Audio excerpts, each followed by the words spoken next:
For the upcoming right-hander, brake 30 meters later and ease off the pressure.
Hello, good evening and welcome ladies and gentlemen to another epic round of racing action in the one and only SimRacing International GT3 Championship Season 10, as brought to you on the premier sim racing platform available only on PC known as iRacing, proudly powered by Trophy.ai and sponsored by SimCoach.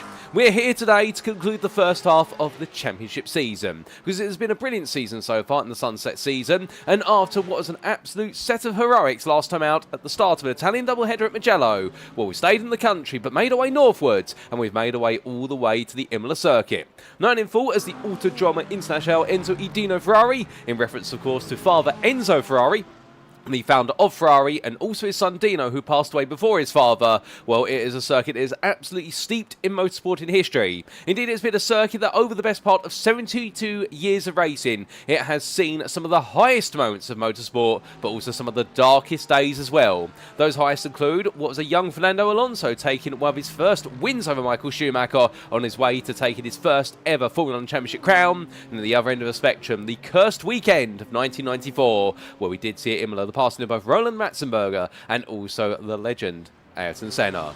But legends can be made here today at the Imola circuit, because as we roar away in towards the conclusion of the midway point of the season, well, we have got everything to play for when it comes to our championship standings. Of course, you're tuning in to Split B, and therefore you're going to be following the story of both the Pro and Evo drivers classes, as well as one half of the team's championship, and we welcome you all to this live broadcast from Circuit Side, being brought to you on one platform and one platform only. That's on YouTube at youtube.com, and search for SimRacing International or SII, and you can be tuning in there. Of course, we do have a parallel broadcast ongoing for both our Elite and Premier classes. That's Split A, and that's in the very capable hands of none other than Joe Glass and Dara Thacker. But here for Split B, you have myself. My name is Paul Walsh, also known as TX1 or Britain and Split, depending on what media you follow me on. Now we bring you all your racing action today, and indeed over the entirety of the season. Whether I do have a sickness bug or not, ladies and gentlemen, the show must go on, and I'll try to persevere as much as I can, because the one bit of medication I do have, if it's not painkillers, then it's definitely motorsport and indeed sim racing, and we wouldn't miss it for the world. But as we come into our racing tonight,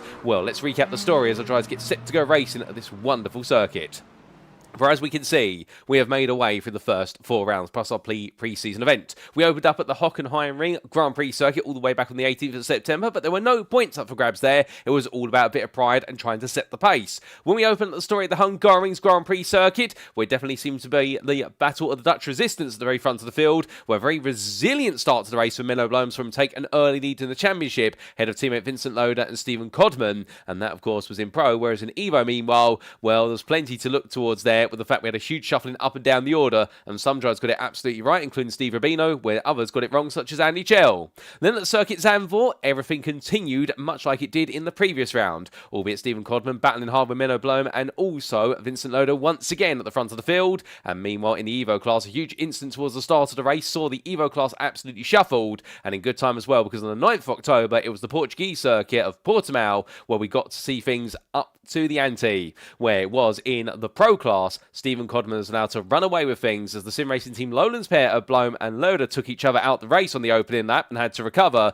but Codman was allowed to gradually pull away at the front of the field and net his first win of the season. Meanwhile, in the Evo class, where we got to see some absolutely brilliant driving as well there, but Steve Rubino was the man to beat throughout and indeed has been leading the way. But last time at Mugello on the 16th of October, well, we have seen things return to the norm, with Menno Bloem returning to the podium and Codman missing the podium for the first time, and what we'll see in the championship points shortly is the fact they're now level on points once again, with a drop score accounted for. And as for Evo, well, he's continuing to run of podiums is Steve Rubino, and therefore he's made himself an early favourite and holds quite an extended lead at this point in time. But meanwhile, the fight for second is really growing at pace. But after today, of course, we've got the second half of the season. There's no mid-season break to talk about here, because in a week's time on the 30th of October, we'll kick off the second half at the circuit Charles Villeneuve, after which we'll make our way from Canada to neighbouring America for the circuit of the Americas Grand Prix circuit for round number 7. Then SimRacing International will stay in the United States of America for a triple header at Sebring, and then Road America in the picturesque countryside of Elkhart Lake in Wisconsin, before we make our way across the Pacific to close things out at the Suzuka Grand Prix circuit on the 27th of November.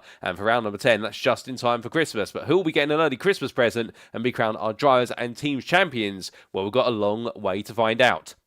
But we talked a little bit about the summary of each of the rounds so far, but how exactly do the points look then after 4 rounds? Well, we start off with the Pro Drivers' Championship, and as we can see, Menno Bloem is leading the way for SimRacing Team Lowlands only on result count, back with 2 wins to the one of Steven Codman. That third place last time out definitely benefited the Dutchman, and meanwhile the Englishman, with 2 second places and a 4th to his first, it means he's just slightly behind, but anything can happen. Vincent Lodder sits a further way, is 27, in fact not 27 there, my eyes do deceive me, 72 points behind for SimRacing Team Lowlands 1, and with 2 thirds and an 8th right now, and having missed last round, he'll be hoping that he can have a better day in the office, and he's back today in full force, and right now he's looking pretty quick in the qualifying session that's currently ongoing. Nick Stubbe, meanwhile, he is the man who everyone's going to be keeping an eye on today, because the Vulcan Fastest by Glass Tech Racing driver, well, he had a non-finish in his opening round, a 14th in round number 2, and now those were outliers, they were blips, and suddenly he's leapt his way all the way towards the front with a 3rd and a 1st, and it does seem as though the Mercedes AMG driver right now is here to stay and here to try and conquer his way up towards the very top,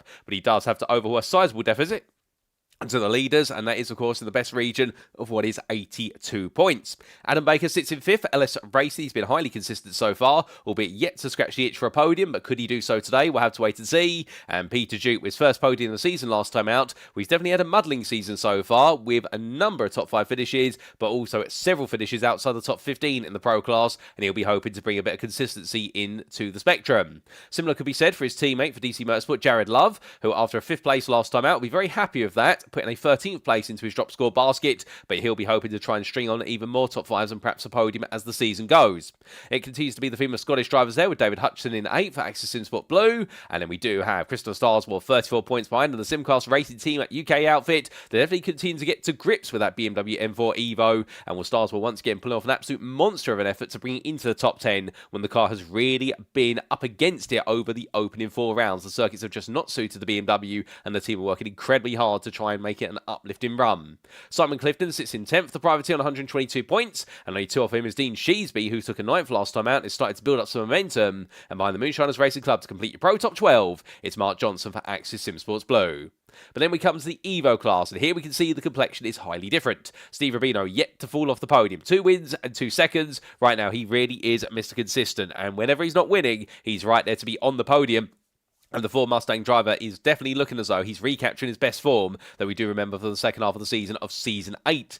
Andy Schell, well, he's moved into second place for that 5th place last time out. 2 fifths and a second on what count for him. And indeed, what happened at Zandvoort was a bit of a blip. But right now, the Quakemas Motorsport driver seems to be on a charge in his Aston Martin Evo Vantage. And he'll be looking to rinse and repeat that again today. The only problem is, Dave Collier is only 2 points behind. And Collier's form, well, the last 2 rounds have definitely been rounds of frustration for the DC Motorsport driver. But if he can steer clear of the danger and the frustration, then the good expectation would be he'll be back on that podium today, given the fact he's one of only 3 winners in the Evo class so far, and has also picked up a second place. But for the Irishman, equal on points, but behind based on result countback, given he's only had 2 thirds so far and nothing higher, is Denny Plurger for MJK Sim Racing, and indeed the ever-reliable Dutchman there in the Porsche 992. Well, it's not quite gone his way so far this season, particularly in the last 2 rounds, but can he turn his bad luck around? If he can't, then 10 points behind is Moonshiners Racing Club's Rod Gregg, who's shown podium pace, but he's not quite secured the podium, and in the races where he's finished 5th or 4th, he's just missed out on the podium through circumstance, alternatively just been outpaced by the smallest of margins.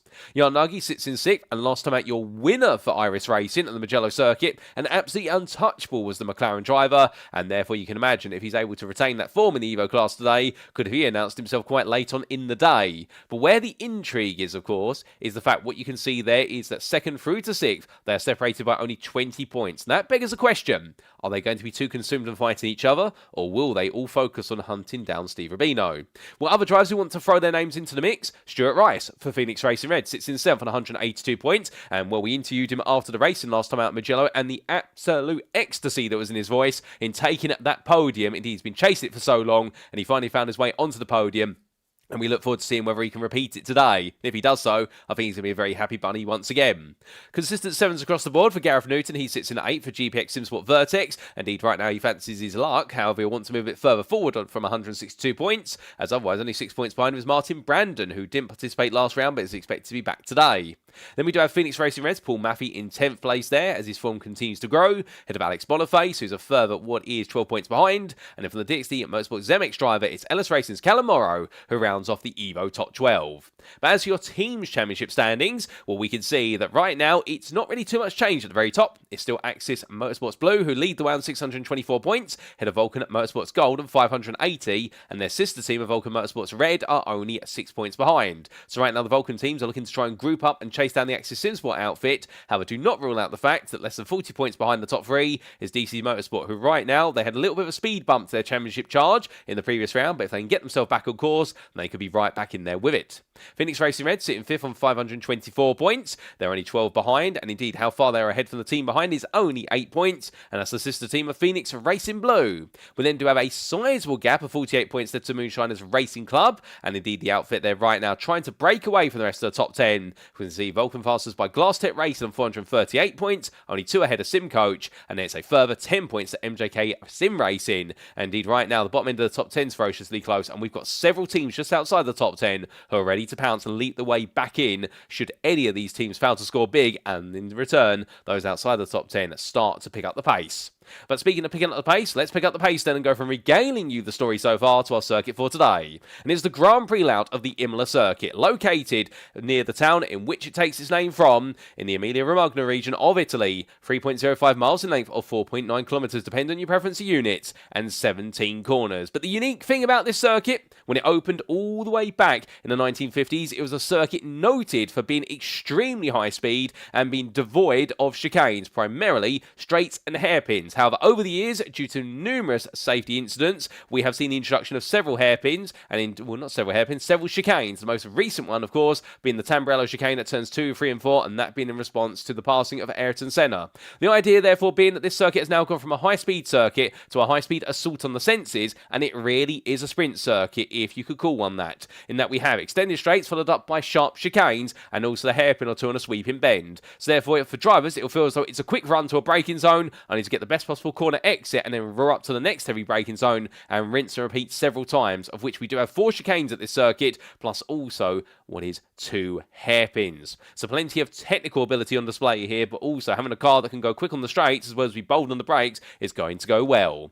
But as we talk a bit about our circuit, let's head back to circuit side and see how they're all getting on in this qualifying session. Indeed, they've only got the best part of what is 16 minutes remaining, and therefore it does seem as though right now we're starting to head towards the crescendo point to qualifying, and well, that's intriguing right at the top at the moment. It's a name we haven't seen at the very top of the qualifying standing so far. Robin Noel Brown, the Ford Mustang driver for GPX SimSport Xenon. Right now he's outpacing the field by 2/10, but look who is the man who's second, Nick Stubbe, and then Steven Codman a further 10th behind, so it is looking tantalisingly tight at the very top there, and well, this circuit is definitely going to favour perhaps on the front engine rear wheel drive machines for the fact they lean more towards power and straight line speed compared to cornering potential, because yes, you do need a car that can rotate well through the chicane, there's no doubt about it, and that's what's been demonstrated by Vincent Lodder, for example, who's up in 5th. However, having straight line speed and strong acceleration just about outweigh a cornering capability around here, because for every moment you spend in the corners, you spend a little bit more on the straight, and that is why we're definitely seeing our mid-engine and rear-engine rear-wheel drive machines struggle a little bit on pace so far, at least in the Pro class. But that's at the very top of the field, and the Pros, what's going on in Evo? Well, Steve Rubino is currently the fastest out there. The Hobo Racing, he's only ahead by a 10th and a bit, ahead of the man who took victory last time out, the McLaren 720S Evo driver, and it is none other than iRacing's Jan Nagy. So therefore, it does seem as though these two locked in to a degree, and Stuart Rice, by comparison, well, he's third of your Evo drivers right now, and he's a further 2.5 tenths back, but he makes his way around here on an outlap, and the Aston Martin Vantage V8 Evo driver fancies his chances. Now, speaking of fancying your chances, if you're an Aston Martin driver, well, there has recently been a balance of performance update to a couple of cars in the GT3 category on iRacing, one of which is the Aston Martin, and it has had its straight line speed performance slightly down-tuned, so therefore this car will no longer be quite as quick on the straight. And well, how much of an impact is that going to have? We have had a reputation since its debut for the Aston Martin where it has almost been on parity with the likes of the BMW M4 and the Ford Mustang and the Mercedes, but no longer. It will be a bit slower. However, it makes up for that, of course, with the fact it does have better cornering capability compared to its three peers in the front engine rear wheel drive class, so therefore it does mean the Aston Martin is a little bit of an outlier in its drivetrain. But outliers, of course, always add a little bit of intrigue, and it's now going to be to the Aston Martin drivers to try and find a way to offset the fact they've lost a little bit of straight line speed, whether it be through changing the tune of the car. Alternatively, they've just got to maximise it in the corners. Maximise your strengths and minimise your weaknesses, as they say, and Stuart Rice will try to do that here today. We've also seen a slight refinement for the Porsche 992. It has received a slight boost to its straight line speed performance, so therefore the Porsches, not known for their straight line speed, normally the weakest but the best in the corners, they'll still be the best in the corners, but they may just have a little bit more straight line speed performance, and that may enable them to be able to be a little bit more audacious under braking to the heavy braking zones, of which of course the Tamburello chicane at turn number 2 where it starts is definitely one of the places where you can be bold and brave if you dare to dream to do so, and Callum Morrow may be looking to do that, as will Denny Ploger, two of our Porsche 992 drivers. But where are my manners? We haven't said hello to a good number of you in the YouTube chat. We do say hello there to Cryfuels, who's cheering on Robert McNaughty today, and well, that's in reference to Robert McNaughton, but a nickname from them, McNaughty, and I'm going to refer to him by his proper name, ladies and gentlemen, just for the simple reason I don't know him on first name terms, and therefore I don't want to be rude about him if it is a bit very rude nickname to him. But the Dexterous Motorsports driver right now, Roy, is wound around, and we look forward to seeing what he's going to be able to do today as he tries to chase another top 10 performance in the Evo class, and that's been his target throughout the season. We also do say hello there to Andy Chell, and well, he reckons it's going to be a tough race tonight. We do have Andy out there at the moment in the number 5 Aston Martin in the Evo class, looking to try and press today, but of course looking to try and chase down podiums and top 5s. He knows he's got it in him, but he reckons it's going to be a tough one here in this Imola circuit. Doesn't always favour every driver, to be fair. It is one of those circuits that is quite bewildering at first when you drive around it, because you think you're quick around here, and then suddenly you find out that everybody else is a couple of seconds faster. And where is all the time made and lost? It's all made and lost on the chicanes and also corner exits. Now, on the chicanes, what we mean by that is the fact it's not necessarily finding the right entry line or exit line, it's finding the right way to bridge the apexes of the chicane. If you're absolutely on it and you nail it, such as what we'll see at the Auto chicane, where you'll see drivers practically straight line the two apexes together, like joining the dots, well, they'll carry a lot more speed compared to somebody who doesn't quite straight line it. However, be a little bit too quick in straight line in the chicane, and then suddenly you may find yourself picking up a slowdown penalty for an indiscretion, and therefore you lose all the time you gain, plus a little bit more in tax. On top of that as well, corner exits are absolutely important. You want late apexes, and you want to be able to return to full throttle as soon as possible, because every mile per hour you gain, such as coming out of Ravazza 2 here at turn number 15 and on to the start-finish straight, well, that is going to be worth the best part of a couple of attempts by the time you get to the end of that straight, and it can really make or break a lap, and it can also, when we go racing, make or break an overtaking opportunity. But speaking of opportunities, let's take the opportunity to talk a little bit about a man who's changed car. He's gone from the Corvette Z06 GT3R, which he debuted earlier on this season at Moonshiners Racing Club, back to the Mercedes, old faithful some would say, and that's Liam Fraser you see here who's made the car swap, and well, an interesting change there. Indeed, Liam let me know about it a little bit earlier on today, and well, I do think he might have gone for something sensible here, because whilst he was enjoying the Corvette and he was extracting some great results out of it, I think he was really having to push himself incredibly hard in order to get that Corvette to perform well. And sometimes, as much as it's a good challenge to try and push a boulder up the hill, as I believe Sisyphus once did, well, the one point here being, if you are more comfortable in a car that seems to be more suited or much more preferential in the balance of performance, then there's no shame in switching to the car that you're more comfortable with, and you can normally extract the better results out of. So therefore, Fraser going for a car change, and we'll have to wait to see whether it rewards him.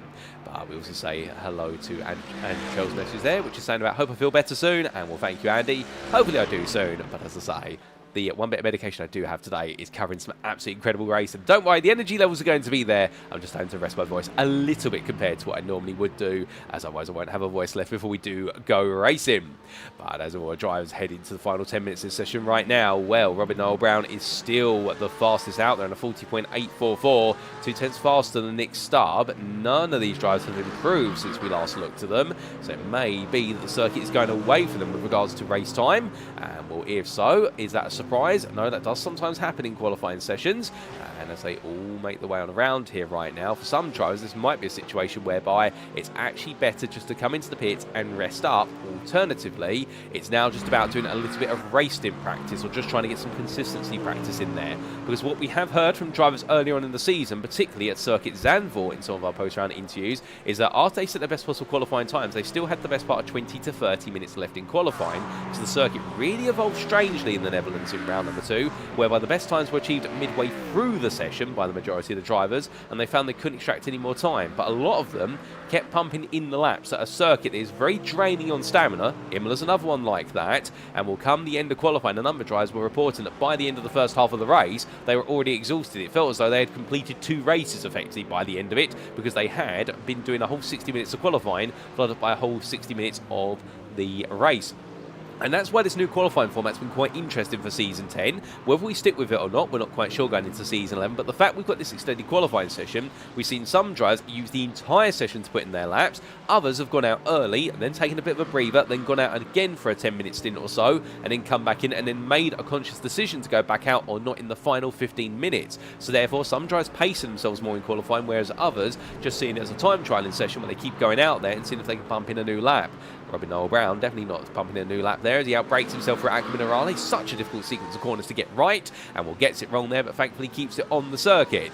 But we talk a lot about the circuit, but what would be good to do is actually get you an on-board lap of the circuit. So here we go, ladies and gentlemen, as it's going to be Peter Duke who takes us around for a flying lap.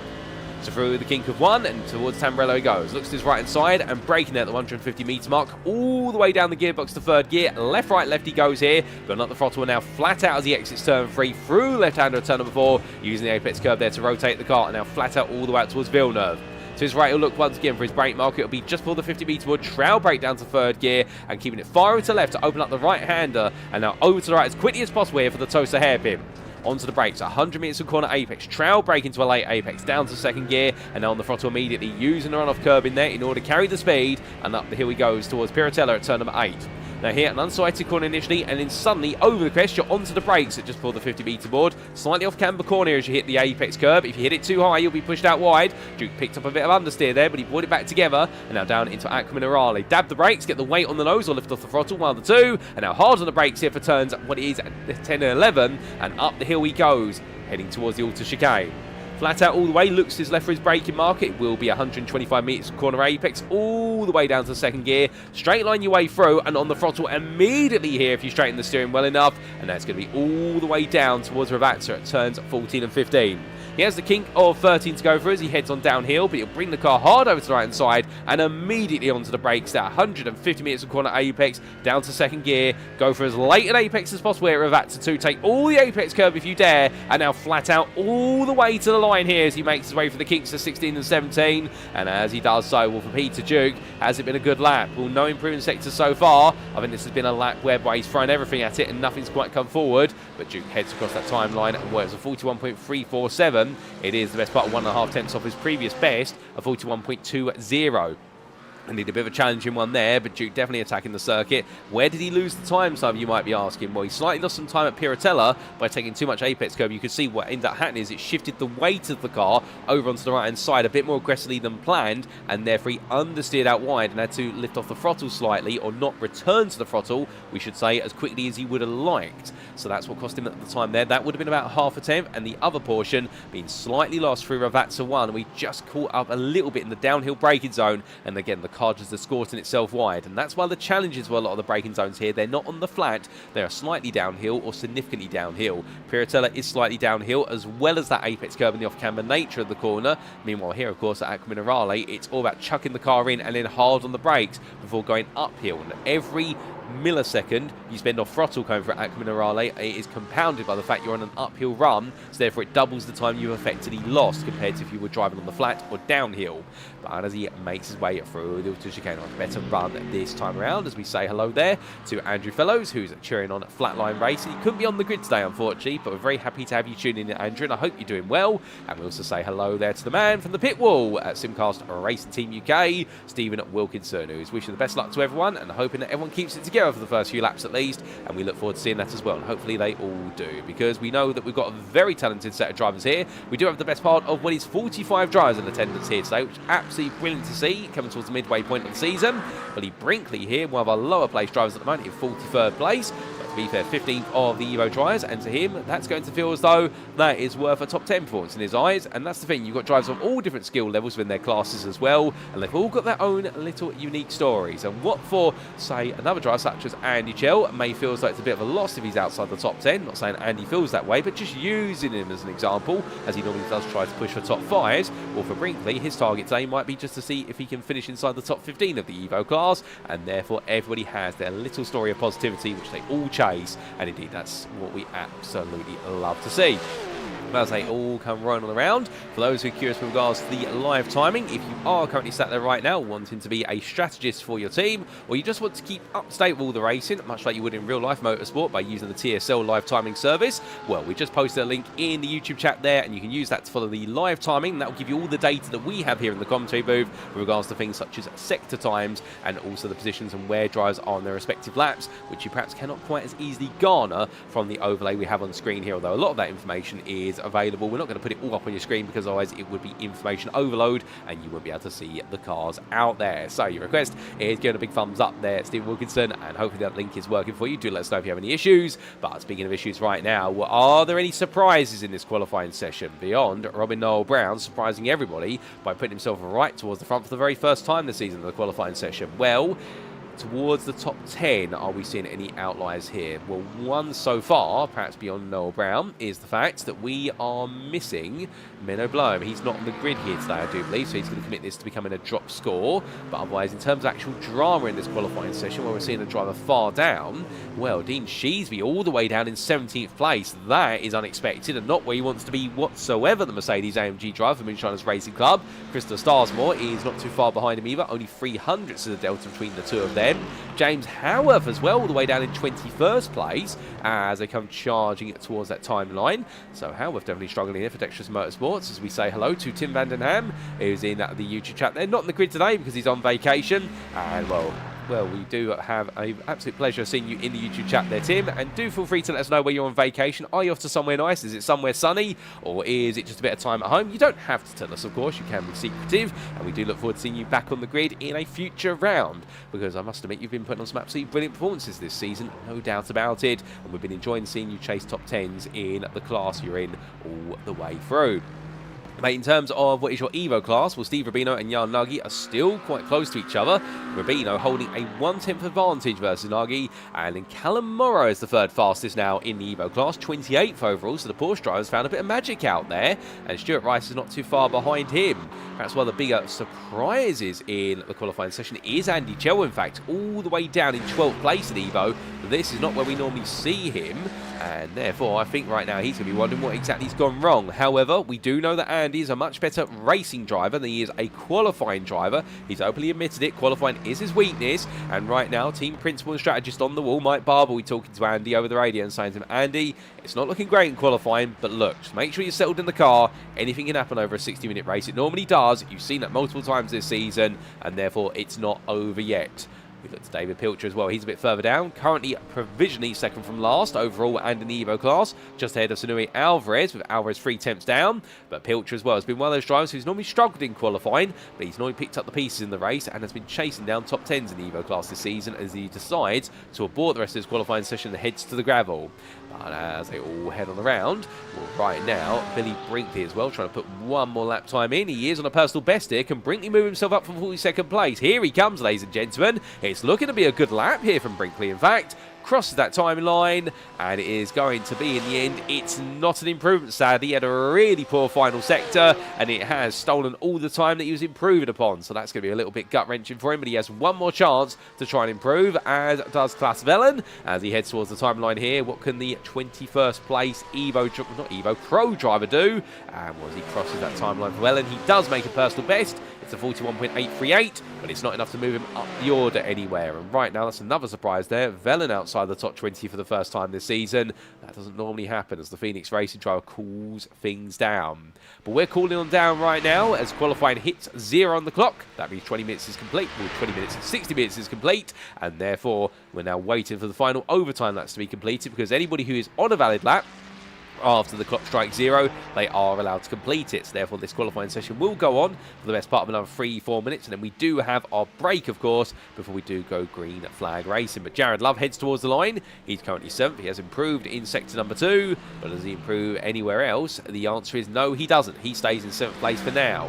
Dean Sheesby heads towards the timing line, but slowly he parks up. In fact, Sheesby is not going to improve, as Liam Fraser right now, I'm not quite sure if he's on a valid lap or not.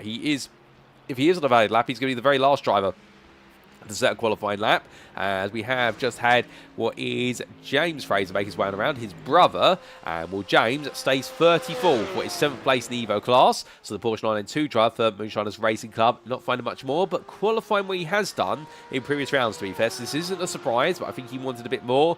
Qualifying 3 tenths behind almost Denny Ploger there. So it does seem as though Fraser right now in the battle of the Porsches in the Evo class, he has come to be 3rd best behind Morrow and Ploger. And we can tell you that Callum Morrow for LS Racing has secured 3rd place in Evo in this qualifying session, which is an absolutely brilliant job from him, and that is one of the stories of qualifying, because up until now we have not seen a top 3 performance from Callum Morrow in qualifying. But could this be a sign of what is going to happen? But as everybody makes the way on around, we do say hello to Stuart Rice there, who sends us some messages from the pit lane. And, well, Vincent Lodder comes into the pit lane, as does Mr. Fraser just behind him. And we also say hello there to Denny Ploger, and also to Taito Nation, or James Howarth, and also, I believe, there to none other than Iron, although I do believe that's going to be a bit of a butchering of pronunciation.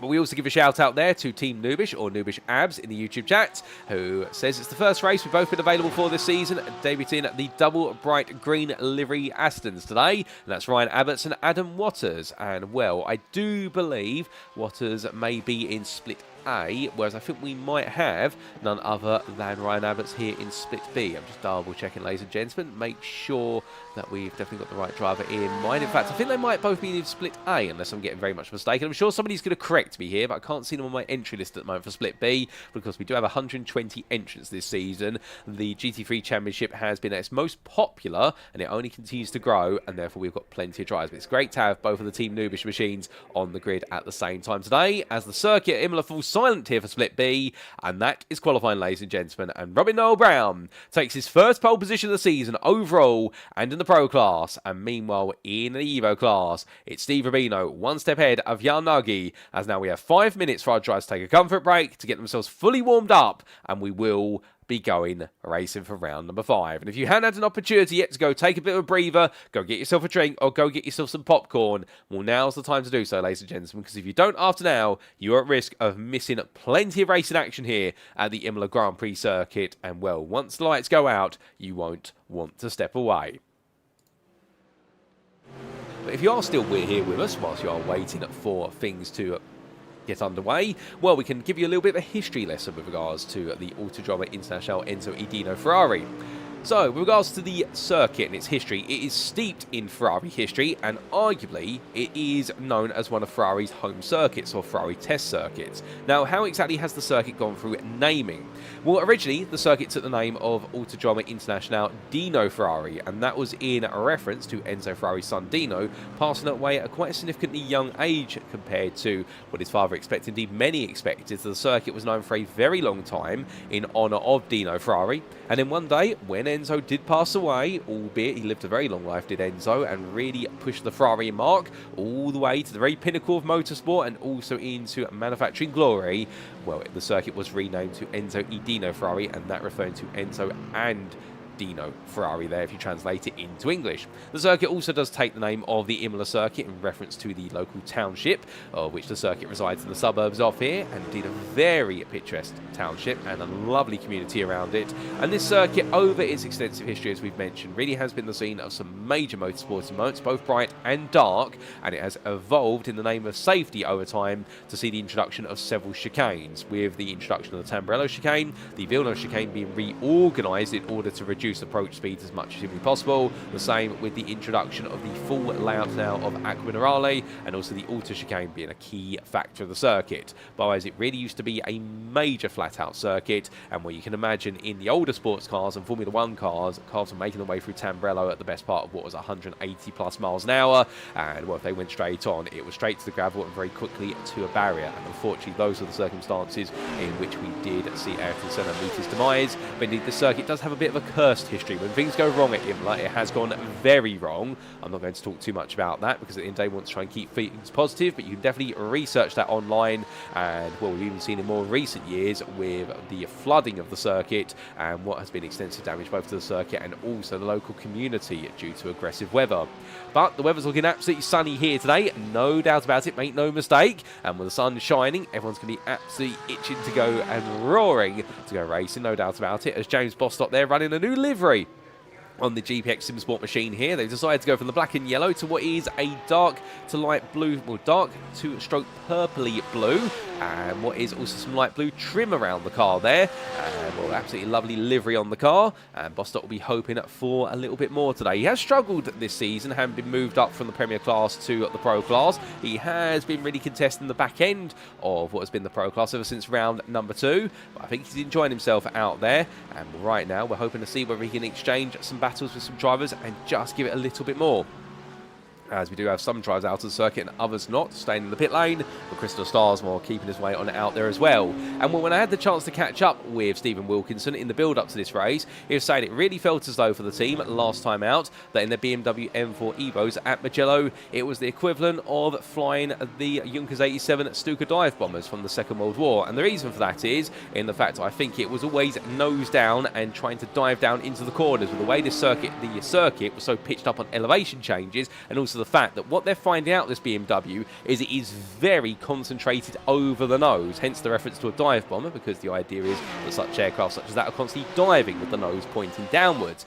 However, I jokingly made the remark back to Stephen, which is, well, you may talk about a plane from the Luftwaffe or the German Air Force, but surely right now you're going to be looking to fly high like the British Air Force, which the team will be synonymous with, because of course they are from the United Kingdom, and therefore it's going to be more Spitfire compared to dive bomber today. And well, we look forward to seeing whether they can get even more out the car here, and indeed whether it'll be tally-ho or no-go. But the 131 driver right now, making his way up in towards Tosa, well, it's going to be one of those moments, I think, whereby it's all about in the race. And that's the one thing we do know about Starsmore, is whatever he doesn't get done in qualifying, he normally is able to make amends on over the race distance, and the whole team have been all about that. And indeed, we've seen some great efforts from Pilcher as well, David Pilcher, who will be towards the back in the Evo class. But without further ado, ladies and gentlemen, the clock strikes 0. You know what time it is. It's time then for us to head to the grid then for round number 5 of Split B's SimRacing International GT3 Championship Season 10 here at Imola. And let's get this race underway.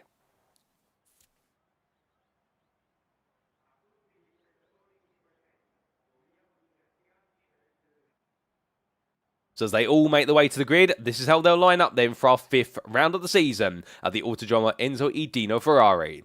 It is Robin Noel Brown for GPX SimSport Xenon who takes his first pole position of the season and does so by quite a comfortable margin of 2 tenths there. In fact, 3 tenths there, and he upgraded it right at the end of the qualifying session over Robin Milton in the Acura, who surprised everybody right at the close of qualifying for Phoenix Racing Green by leaping his way up into that front row.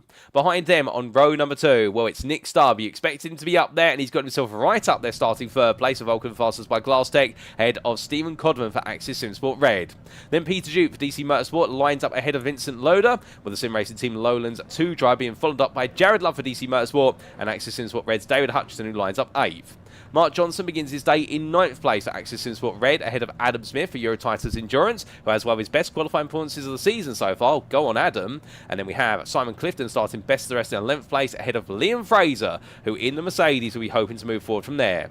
The Moonshiners Racing Club drivers then followed up by Mark DeVries for SimRacing Team Lowlands and Adam Baker for Ellis Racing, with then Dean Sheesby starting 15th for Moonshiners Racing Club, ahead of Jason Hodgson for Phoenix Racing Green.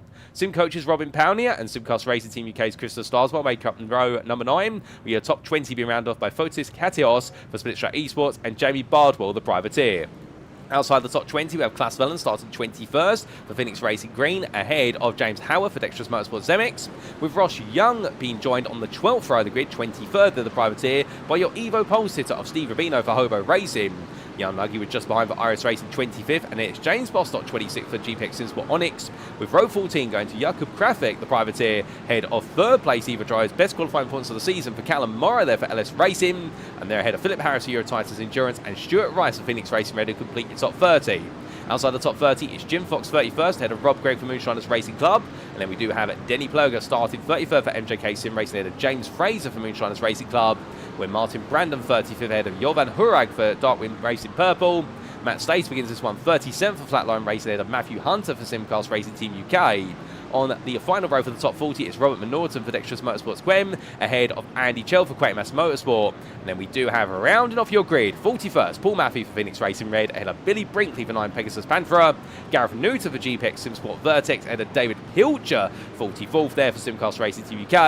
And Sanui Alvarez, last but not least, 45th on the grid then. The Spaniard's got all the work to do as the 9 Pegasus Pantera drive brings up the rear of the field. We head to the front of the field because it's time, ladies and gentlemen, to go green flag racing.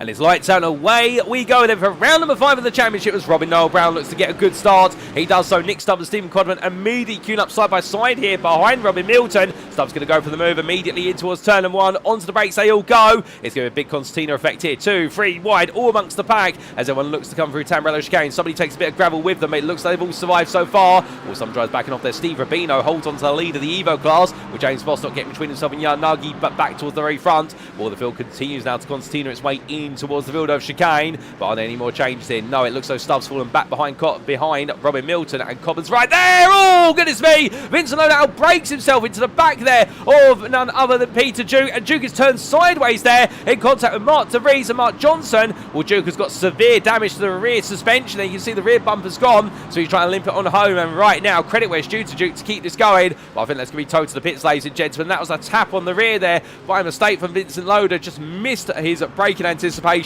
and sent Peter Duke unfortunately to the grass. As we come back to the mid-pack and the running here, well, Fortis Katios, meanwhile, he's made some great ground. In fact, Katios has gained 8 places so far, up into 11th. He's absolutely leapt his way through. As meanwhile, Adam Smith's gone off there, I believe, at Aquinarale. We're trying to catch him. There's a bit of smoke on the left-hand side of the camera. We can't find Smith. There he is, and he's parked up right now. Don't know how he's got there, but that's not where you want to be. And he's got to drop all the way to the back of the field after starting just over the top 10. Also around there, that's a spin, and that is for Adam Baker. The 2 pro drivers have both had it go wrong at the same place at Aquinarale, and there's even more going on here, as I believe Matt Stace was parked in the rear of the picture for a brief moment. So Stace has been caught out there. In fact, he rejoins, coming off of the grass at the Alta chicane. We're going to have to get a few replays of this because it's absolutely been pandemonium in the second half of the lap. But meanwhile, at the front of the field right now, Robin Noel Brown is trying to bolt away. He's very quickly taking the lead this race. He's trying to make sure he does not get caught up to anymore. Robin Milton is in second, but Nick Stubbe's right there. And Steven Codman, meanwhile, I think he's playing the game of just keep it cool and keep it calm. But as he makes his way on through right now, Jared Love is 3 seconds behind. So your top 4 is absconded. And then you have Jared Love who's bringing the rest of the field with him with Vincent Lodder with some front end damage, where he's got Mark Johnson for company. And then it's Dean Sheesby in 8th place ahead of David Hutchison, with Liam Fraser completing your top 10. That's top 10 of pros and overall. Fotis Katios right now under a bit of pressure because Robin Pound has just swept his way past Jay Bardwell, and your Evo leader and Steve Rubino is already up into 14th place, having started in 24th. Right now he's made up a lot of ground. I imagine there's been quite a bit of drama because we've got several drivers that had to make trips to the pits, and we will try to understand what's happened to them very shortly, ladies and gentlemen. But indeed, lap number 1's worked out for some, but not for all. And right now it's working out really well for Denny Ploger, who makes his way up the hill, and I can imagine that his Mrs. Chantal will be watching this and cheering him on. Up the inside he goes, and he will take second place in Evo there of a Jan Nagy. The Irish Racing McLaren doesn't fight it too hard, and Stuart Rice as well, where he said that driving the Aston Martin is the equivalent of flying a Lancaster bomber. And well, to give you a little bit of historical reference, a aircraft known for carrying bombs what is the best weight of 12,000 kilograms. Well, in fact, 12,000 pounds. They're not kilograms. Get the units right. That's 6,656 kilograms. And well, right now, well, he's going to be feeling the weight, as will Denny Ploger, who runs out wide there, coming out of what is Aqua Minerale. Was he pushed or not? Well, either way, he's had to straight line it through the gravel, and Ploger, as quickly as we're giving praise, goes from hero to 0 and drops all the way back to 10th place in Evo class. That has not worked out whatsoever for Ploger, and we'll have to get a replay of that in short order. But with the pace he was demonstrated early on, I wouldn't be surprised if we see him make his way back up through the field quicker than we could say catch up. But here we do have Sinui Alvarez up the inside of Gareth Newton. Does he get it done? The answer is no, not initially. But right now, Gareth Newton holding that outside line. Plenty of rotation there in the GPX Sim Sport Onyx machine. And that McLaren right now trying to hold on to 12th place in the Evo class. Is getting into the queue behind is Jim Fox. But Fox right now, a pro driver who just wants to try and pass both of these Evo drivers. But he's going to be a bit patient here as they head underneath the gantry. And he puts himself right in the middle. It's going to be 3 wider into braking. Newton on the outside, Fox in the middle. And immediately Alvarez there lifts off the throttle. He doesn't want to play any games here. Alvarez being really sensible about this. Newton held that outside line. And Jim Fox, with greater experience and confidence as a pro driver, catches out both of the Evo drivers. But Martin Brandon now looks at this. He licks his lips together and thinks, right, I can take 2 places here as long as Adam Smith doesn't try and get on through. But he went a bit defensive there versus Smith in towards Villeneuve, and I think that's trying to send a message to Smith, which is, look, Adam, I know you want to get past me, but come on, I want to go fighting as well. And he goes defensive again there in towards Sosa, and I think these 2 drivers are going to have a little bit of a debate on the road right now as to who wants to be leading out the pair of them. And well, as much as Brandon wants to be ahead, we can see Smith right now definitely has the pace. 2 tenths behind him. He's lifting off the throttle there, not to gain any more before they get towards Piratella. But from the very back of the field, we look back to the front. There's your leader, and Robin Milton right now. He's continuing to try and chase after a fellow Robin, but it does seem as though where Mel Brown has grown his wings, Milton, meanwhile, is still trying to take off here in the Acura as he makes his way through turn 16 to 17, and Stubbe and Codman are with him, and that gap between the top 4 right now, standing at the best part of 3 seconds in totality, relatively equidistant, and that goes to show here now everyone is starting to settle down into what is the longer term race. One driver who's not slowing down right now in this McLaren 720S Evo is split straight eastwards for Katios, the Greek driver here, where he put on some absolutely incredible displays in round number 2 at Circuits Anvil. He really was one of the drivers of the day with the amount of fighting he put on, albeit it was defensive driving there. But right now we're seeing him go on the offensive, and this McLaren, it's an interesting car at Imola because some would say this is not a circuit suited to the McLaren. Others would say it's one of the best circuits to the McLaren. But why is that? Well, the McLaren, a very quick car on rotation. It's one of the best out there for rotation versus the Porsche, in the fact that it does have a big pitching towards the front axle, and also being mid-engine rear-wheel drive, it's a big pendulum effect you get in the corners. The only thing about the McLaren is when it goes through chicanes, particularly very tight chicanes such as Alta and also none other than that Quinarali, this car is quick on direction change, but it's unstable on direction change. So therefore, if you can dial out the instability, you normally have a very capable car in your hands, but it also means you technically dial out quite a bit of pace in the car. But Katios seems to have found a good balance here, and that's why he's able to stay so close through these corners because he's just so confident in the car, whereas Liam Fraser and that Mercedes in front, naturally a much heavier front end on that Mercedes because it's front engine rear wheel drive, is being led into the corner by the engine block, whereas Katios meanwhile is pushing his way through the corner, and that is one to break, and he's gaining so much, and also on corner exit. The Mercedes has the better power on the straight, but Katios staying very comfortably close here and therefore gaining the toe and offsetting the straight line speed deficit that he does have. They're heading down the hill now in towards Ravazza. I don't think a move's forthcoming at this time, but really good to ride on board there with Katios and see exactly how confident he is in that McLaren, and the answer is 10 out of 10 for confidence. Christopher Starsmore, he's lost 2 places since the start, one in the Pro class, and he's over the back of Jakub Krafik, and right now trying to get a place back in the BMW M4 for SimCast Racing Team UK. Takes a bit of gravel there, that's going to count as an off-track, but he'll be hoping that's not going to be a consistent theme here, because he wants to pick up a drive-through penalty for off-tracks. He heads towards that timeline right now, and as he does, looks one way then the other. Krafik right now is going to wonder when's the move coming. Well, here he comes, the inside of one. Comes across the road as Krafik, but not too far as to make contact, and Starsmore up the inside their classic move and up into 18th place of the Pro class, at least for now. Gets it all out of line now, breaks himself into Tamburello, but gets the better traction out of turn number 3 and is able to settle it down. Behind them, we have Stuart Rice and Callum Morrow. Morrow, who started 3rd in the Evo class. He's dropped behind Rice in the early stage of this race, with Jan Nuggie 7/10 up the road, and Steve Rubino, meanwhile, he's absolutely checked out in that fight. And he drives right now, close but not close enough. Looking back up to Katios versus Fraser. Fraser defending as Katios was within 1.5 tenths into Piratella. Outbreaks himself and that gap opens back up. We just catch that for a brief moment. But with brief moments, we're going to take a look back at some moments towards the start of the race, beginning on lap number 1 with what happened to Adam Baker. Now this was Adam Baker and Klaas Wellen getting caught up in a little bit of a moment. Baker in the chase. Wellen made his way through. Ooh, goodness me. Wellen lost it there over the 8. Oh, no, that's not a good scene at all. So multiple drives caught up there. We thought it was only 2. So Klaas Wellen lost it over the apex there, the second part of Villeneuve. And Adam Baker happened to be in the wrong place at the right time to be boxed in. We're going to jump on board here. And, well, what you'll see, Baker makes his way through. Nothing's happened so far. On the apex curve, Wellen takes it. Car bounces on the sausage. Baker reacts. And everyone just comes charging into the scene behind him there. Multiple contacts. I think Jamie Bardwell was one driver caught up. Also, we did see there Ross Young getting caught up as well. So that was a bit of a nightmare for them. We also did have that big moment for what was Vincent Lodder as he tapped the back of what was the man in front of him, and this was the instant for Lodder versus Peter Duke. So made his way through the course. Can we get on board? Yes, we can. This was early on, so Lodder was on the attack. This was through initially Tamburello, so no contact there. The man in front of him is Peter Duke in the 177, but you can see Lodder was itching for it, so made his way through Villeneuve. Duke offline there, that gave Lodder the confidence. What you'll see here is he's going to go for the move at the last possible minute, holds behind, and then ooh, in fact, it's a bit of a different interpretation now we've seen that. Looks though Duke may have broke a little bit earlier than planned because of the concertina effect with Steven Codman, and Lodder did not expect that. He expected Duke to pull more to the right,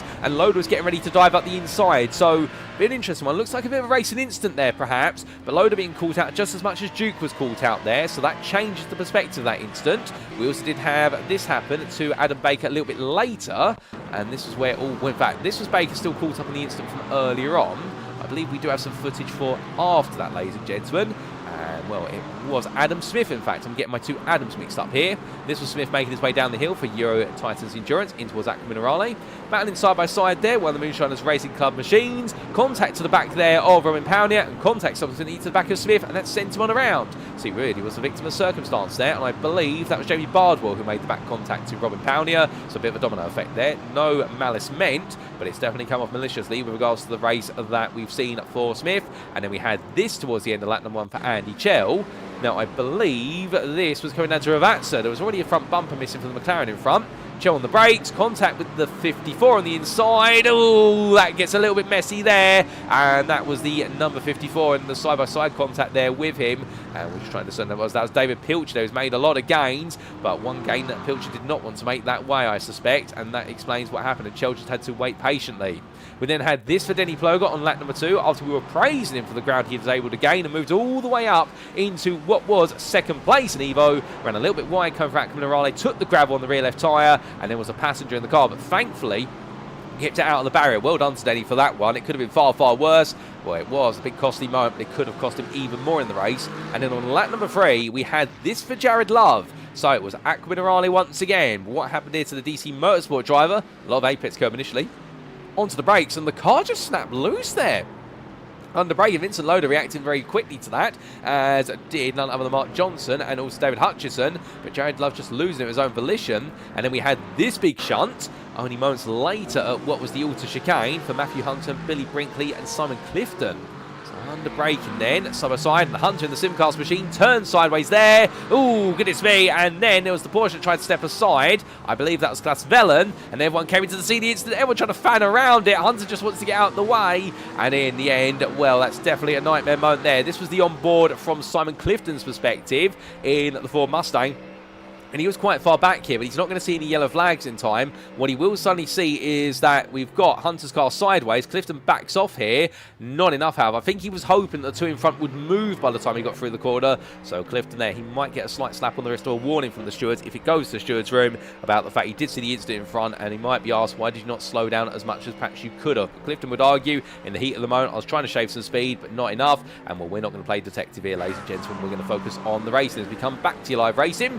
And well, we have completed the best part of 12 minutes, and we've got a long way to go still. We haven't even completed the first quarter of this race. What's been happening whilst we have been off camera and looking at replays, well, at the very front of the field, Stubbe has found his way past Robin Milton. He has made that move happen quite recently, and that was on the previous lap. We are going to get a replay of that shortly. And what we've also seen in the Evo class is that while Steve Rubino is pulling away, Nagy and Morrow are very close together, and Rice is just falling a little bit away from them at the moment, but things are staying relatively static towards the front end of Evo. But we do have to give some praise where it's due. He may have gained one place, not in the right way he wanted to, but David Pilchu started all the way down in 16th place of your Evo drivers. He survived most of the chaos in the opening couple of laps, and he's all the way up into 7th place of Evo. So even though he does have a small cloud hanging over his head with regards to that contact between himself and Andy Chell, he's got to try and put that aside and think to himself, you know what, for the most part, doing a good job here. What happens, happens, and the stewards may call me on it, but right now, if he can keep his head down, Pilcher's going to be, of course, his best result of the season. And I've got to echo the sentiment there from Iron in the YouTube chat, which is excellent progress, Pilcher. And indeed, he's doing a fantastic job right now, and we hope he can keep it together. As Adam Smith, trying to keep his composure here behind Pilcher. He wants to get on through as the pro driver, but knows he doesn't want to fully send it at the risk of making contact. But as they roar the way on around, well, let's make our way back in time for a brief moment how Nick Stubbe took second place overall off of Robin Milton. Well, it was the long run down towards turn number 2, and it was a drag race here, which the Mercedes is always going to win. But under braking, that's where the Acura is just as good, but it was Stubbe up the inside. Milton didn't fight it too hard, and I wonder whether Milton's playing the longer-term strategy game by comparison as we come back to your live racing action. Now, as we do, there have been incidents off camera for Sinuia Alvarez and Klaas Vellen. We're not going to pick those up at this time. We're going to focus more on your live racing now, ladies and gentlemen. And as we do, David Hutchison under pressure on Katios, who found his way past Liam Fraser. And the McLaren driver right now is continuing to try and make some progress here. I don't know what he's had for breakfast or for dinner, but I can tell you one thing. Whatever he's had, I'd absolutely love to have that as well. And well, I'm trying to think of Greek dishes at the moment, and my mind is escaping me. I'm sure somebody can tell me there is a big national dish that Greece is very famous for. And well, right now, Fotis Katios, he's definitely enjoyed his dinner because he is absolutely feasting for dessert on drivers in the pro class in front of him. And well, if I talk any more about food, I'm going to make myself hungry, so I better stop there. But Katios is absolutely hungry for places right now, and he's on course for what will be one of his best results of the season. And with the pace he's showing, could he finish inside the top 5? Well, that's a good question, because after Hutchison, Johnson is 6 seconds up the road, but it's very close then to Sheesby and Loader. We'll have to wait and see what the split strat esports driver has in the tank if he is able to clear the Axis SimSport red Ford Mustang. But onwards he charges. As he does, well, no change between these drivers at the moment. You are seeing that Katios is coming up against the classic thing, which is the higher you rise up the field, the faster the driver in front of you gets, and therefore it becomes even smaller and smaller margins that you're faster than them, and you've really got to maximise where you're stronger and offset where you're weaker. Coming back to the Evo class, meanwhile, Nagi chasing after Stuart Rice. Rice has found his way through into 3rd place, ahead of Nagi, so that has been a change of position, and that has happened on the previous lap. But are we going to see a reversal of that change shortly? Well, we jump aboard here, looking down over the nose of the iRacing McLaren. The 65 gets as good an exit as the Aston Martin coming up the final corner, and we're down the start-finish straight they go, and towards turn number 2. Now, will Nuggy look for the move here? Is he close enough? The answer is probably not. Too tempting. He's going to have to go for a bit of a lunge if he wants this. Rice pulls over to the racing line and expects that the Swede will just stay behind. Indeed, no, he does exactly that. He knows he's just too far back there to really send it. If it was the final couple laps of the race, he'd consider it, but not when you're only a quarter of the distance in. You need to be patient, and that patience will pay off later on if he can maintain this momentum. But we take a step back in time, of course, because he did lose the place earlier on, and this was how he lost out third place.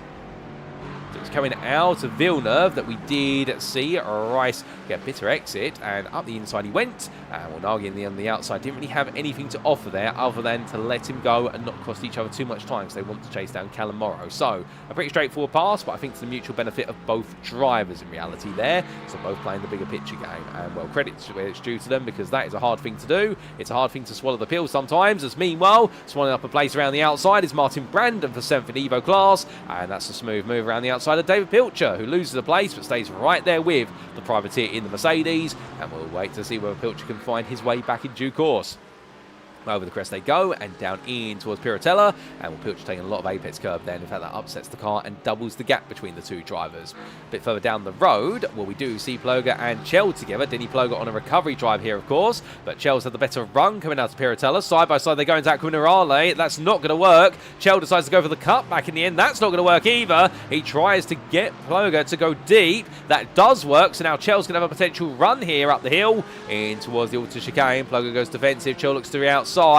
And we're under brake, and it's only going to go one way as Chell's literally riding the back of the car in front of him right now. He's absolutely attacking his Chell, and Ploger going as defensive as he can here, heading down the hill in towards Ravazza, and Ploger under pressure. There is some damage on that Porsche, to be fair, but as they head in towards the next braking zone, will Chell right now absolutely eager to make amends. Both of these drivers, of course, well down on where they qualified, well down on where their anticipated pace would put them in this running order, so you can understand why they're fighting so hard, because they are two championship rivals, whereas they'd normally be fighting for spots inside the top 5. Right now they're fighting for the final spot of the Evo top 10. Coming up the road to Gareth Newton, the 9th place man, who's a bit clear of them. He's got Peter Duke, pro driver at the inside. I don't think that he's going to make a fuss out of this one. Is Newton. No, he completes, he lets it go, and indeed knows exactly what to do there in the number 24. Coming up behind him shortly is Mark De Vries, who had a spin earlier on, and De Vries now trying to make a bit of a recovery out of this one, trying to follow Duke on through, and we're in towards Villeneuve they go, and I think De Vries was hoping there that Newton was going to lift off the throttle or brake earlier, but in the end Newton held his line, so De Vries holding that inside line has cost himself a bit of time, but now in towards Tosa hairpin, Newton sees it coming and just simply lets him take the inside, but Newton being very sensible with the way he's doing this. He's not stepping aside entirely as they rub door to door here heading up the hill. Newton's not giving up. He wants De Vries to get the move done. He's essentially saying to him, you're going to have to put some effort in here to pass me. I'm not just going to back off the pace because otherwise I'm going to lose time. And in fact, he has slightly lost some time there because Denny Ploger is now within 9/10 of Newton. And that's the point that Newton was trying to make to De Vries. Pass me and do it quickly. Oh my good lord, as Denny Ploger goes sideways there, coming through at Minerale. And that's the second time it's gone wrong for Ploger. Was it another instance where Ploger's got it wrong on his own alterity? Has he been forced to go off on somebody else's terms? Well, for Denny Ploger, if it's either way, it's going to be frustration.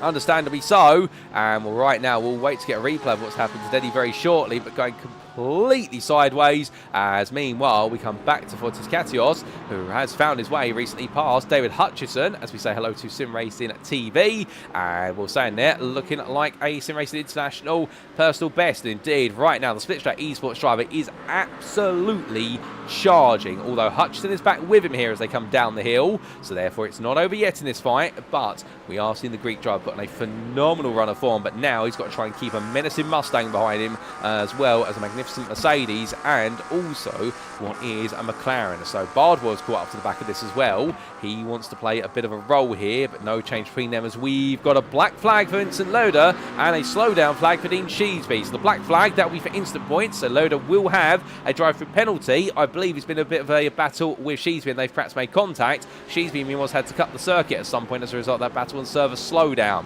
We're going to get a replay of that when we can. They need a few surprises there, and well, it has definitely been some moments to be remembered and some not to be remembered potentially. But right now, as Vincent Lodder comes into the pit lane for what will be his penalty, and there he goes on down pit road. There you can see him in the rear of the picture. And we then come back to the focus of now our 7th place driver. Right now, Katios doing a phenomenal run He heads into that brains over turn number 2 once again onto lap number 13. And right now, well, if he keeps this up, Mark Johnson is only 3.7 seconds away. And to put you in perspective, the last lap is a bit of an outlier, because I think Sheesby, Johnson and also Lodder were all caught up together, and they've all lost 2 to 3 seconds over the race distance. But the previous laps have seen this McLaren driver the fastest all the way up to 5th place overall. Therefore, he could be on course for a top 5 in this round, ladies and gentlemen. If so, that would be huge. That would be a massive injection of points for the SSE driver. But we will see, because, of course, it could be short-lived pace, it could be sprint pace, but over the distance he may chew away his tyres. But we're not putting him down, but that's why we don't get your hopes too high, because we've still got a long way to go. But right now, we do have a new star rising in the ranks here of our pro drivers, and Jamie Bardwell would like to join those ranks where he can, as he chases after Fraser and Hutchison just in front of him. But with that, we're going to take a look back in time very briefly to what happened to Denny Ploger firstly, as this was a big moment for Ploger coming down, and Andy Chell was given chase. We do see him make his way into the corner, and Denny Ploger just in front, and Ploger makes the same mistake twice. It's much like he did the first time he went off at Quinarale, a bit out wide from the first part, and ends up going to the gravel, and that ended up in tears for him. But as he rejoined, we then did have this moment for Dean Sheesby and Vincent Lodder only months later. This was into the chicane. Sheesby made his way through. Oh, goodness me, that's not good. That's not good at all. Right, Vincent Lodder getting caught up behind a Porsche, and Sheesby coming roaring on in, and then had to cut the corner because of the incident. And, well, we'll have to try and see if we can get on board there from Vincent Lodder's perspective, because that was a huge shunt on the car, and, well, not a happy one at that. And, in fact, can we get a look back at that from Vincent Lodder's perspective? We'll try, ladies and gentlemen, but I don't think we're going to be able to. Can we get a better camera angle, perhaps? No, we can't. Try and see which car that was. It was a Porsche. I believe that might have been James Fraser's Porsche that was slow on the apex there. Lodder got caught out, and well, that contact plus the contact with Sheesby, that would have been 8 instant points, and that would have been enough, following some off tracks earlier on potentially, to promote him to that drive-through penalty. So a nightmare moment there for both drivers, and just getting caught up behind the driver who was going to be a lap down, who just did not have the clearest of runs through the auto chicane. It happens, to be fair, and well, you've got to feel for all 3 involved, and well, unfortunately the consequences there quite severe for Lodder, and also for Sheesby losing the front bumper, and for Liam Fraser losing his rear bumper on the car. In fact, James Fraser, then let me get the brothers right. But meanwhile, we come back to live racing with David Pilcher having to try and fend off Adam Baker, who creeps up his inside, and behind that is Simon Clifton trying to keep Chell and Newton behind him, as Andy Chell does pass Gareth Newton into 8th place now in the Evo class. So a classic move there, made the most of a 3 wide moment, and Newton backing off there, not wanting to be caught up in any chaos of the 3 wide, but Andy Chell continues to tear his way up the order, as meanwhile Gareth Newton plays watch. Simon Clifton battling here with Adam Baker now, and Clifton definitely being released onto the world, as is Adam Baker. These two, both pro stars who qualify much further up the order compared to where they currently are, and both show pace to potentially be in the top 15 of the pros here today. But right now they're side by side fighting over 23rd place in class, and Clifton will go round the outside of Baker there to take 23rd back, coming through Piratella. So a good bit of work there from Simon Clifton, but Adam Baker's not letting it go just yet. He is still with him.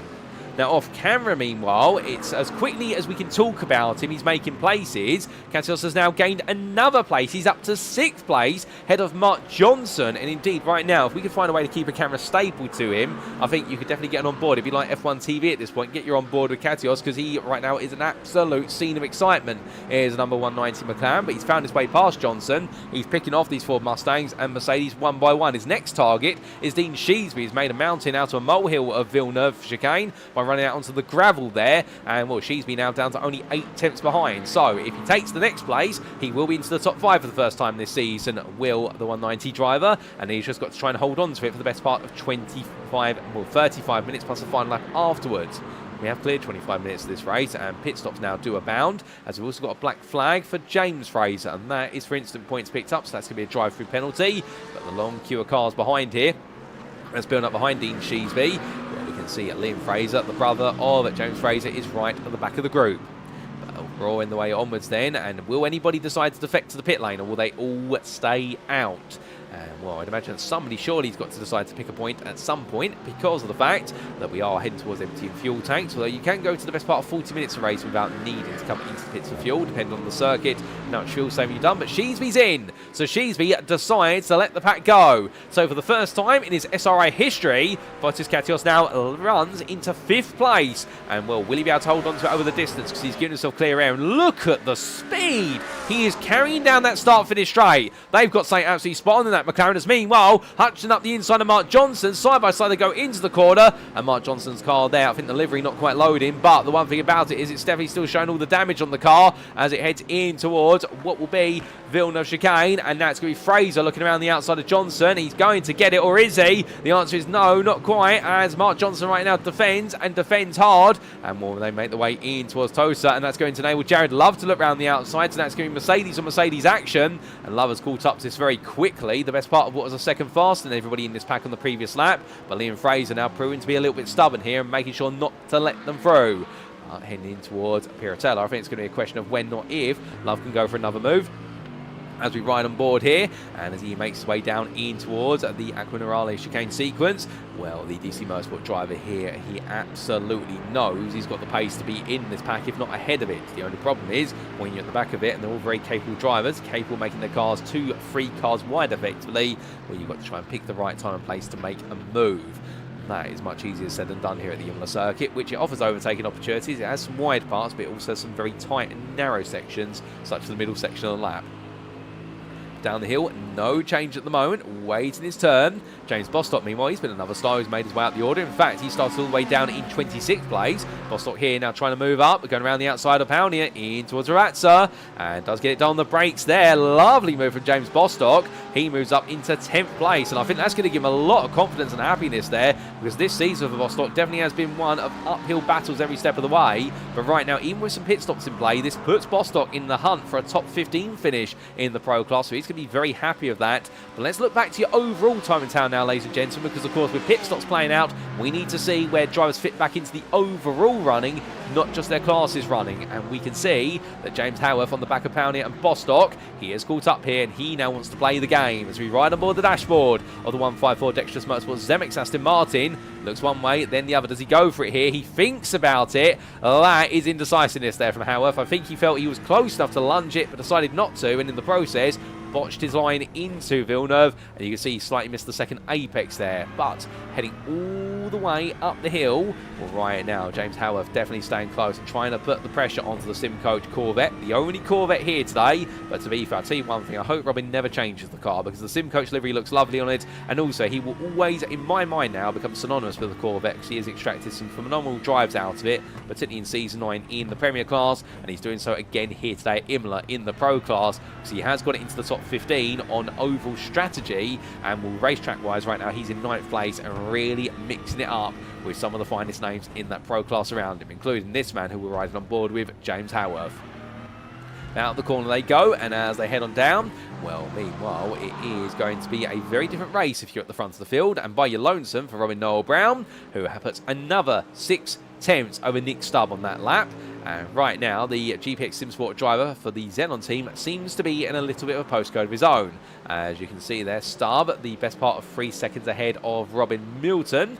And then we do have 4 seconds behind Steven Codman. But these guys much clear of the rest of their class peers.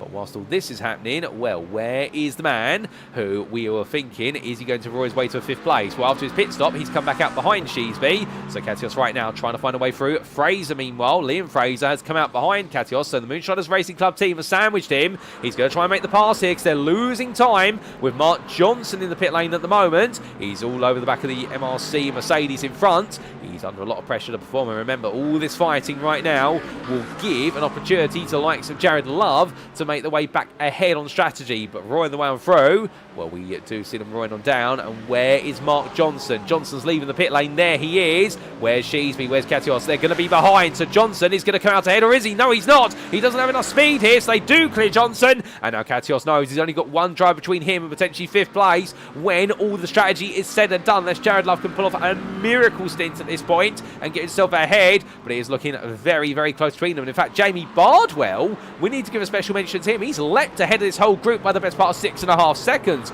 albeit he has just picked up a slowdown for track limits. But Jamie Bardwell on strategy, he has saved a lot of time in the pit lane. In fact, he saved the best part of 6 seconds compared to everybody else, and he's leapt clear of this entire fight. So Bardwell's going to be one of intrigue a bit later on. We'll have to see how he factors into this and where he's got the fuel to get to the end, because right now his pit stop has been the shortest of anybody in the pro class, and he's absolutely leapt clear of all this.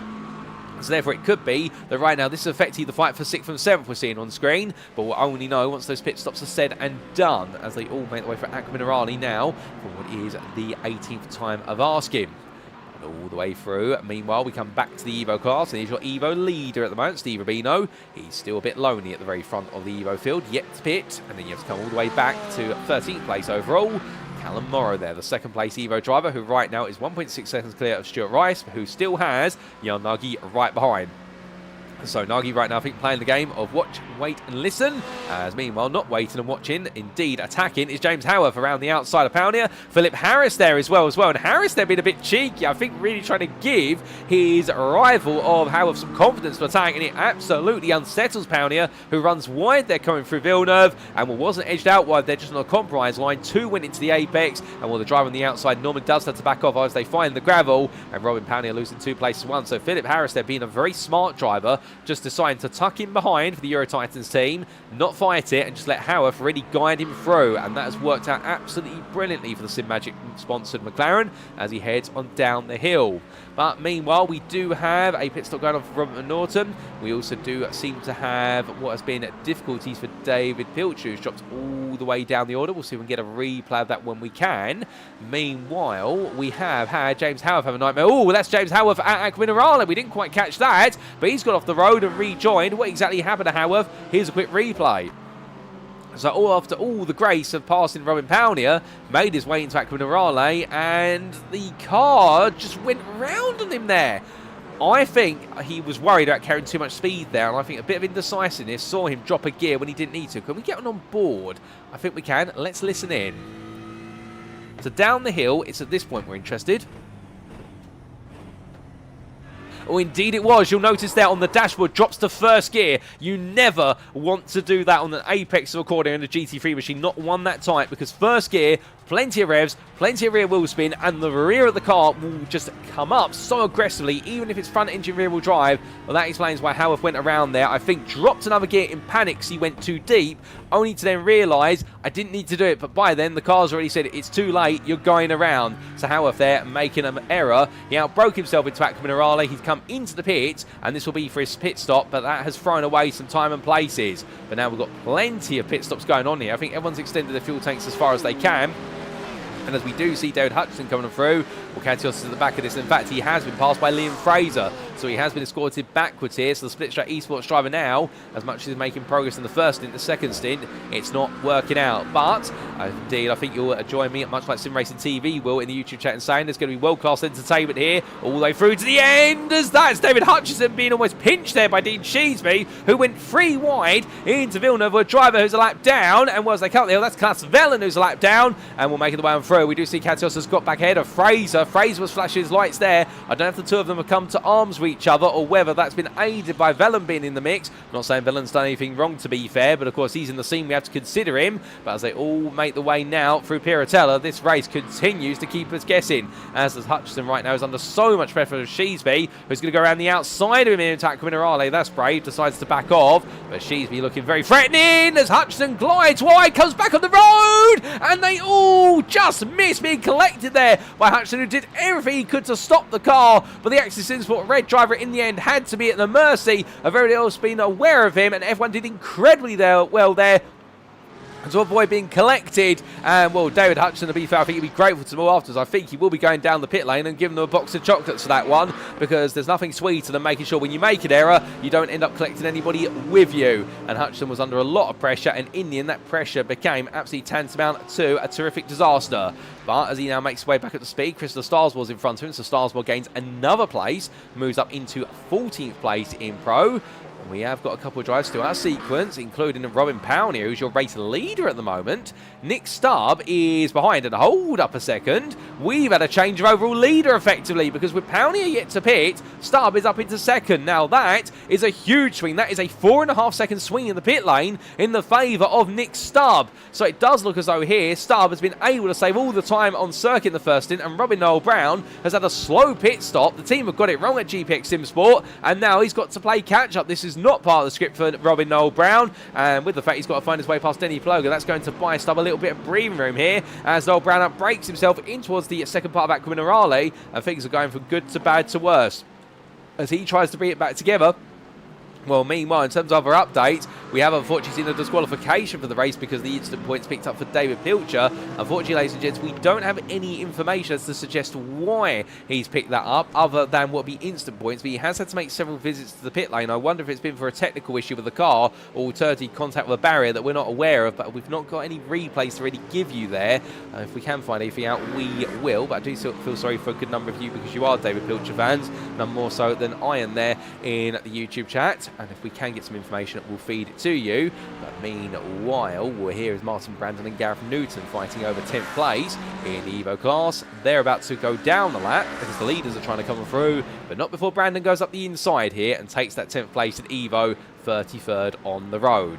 It's a black flag for Mark Johnson. That will be instant points. So he's going to have to serve a drive-through penalty within the next 3 laps of it being rewarded. Otherwise, he will see that upgraded to what will be an even bigger penalty, if not a disqualification from the race. So that's going to be a little bit gut-wrenching for him, given how well he's done.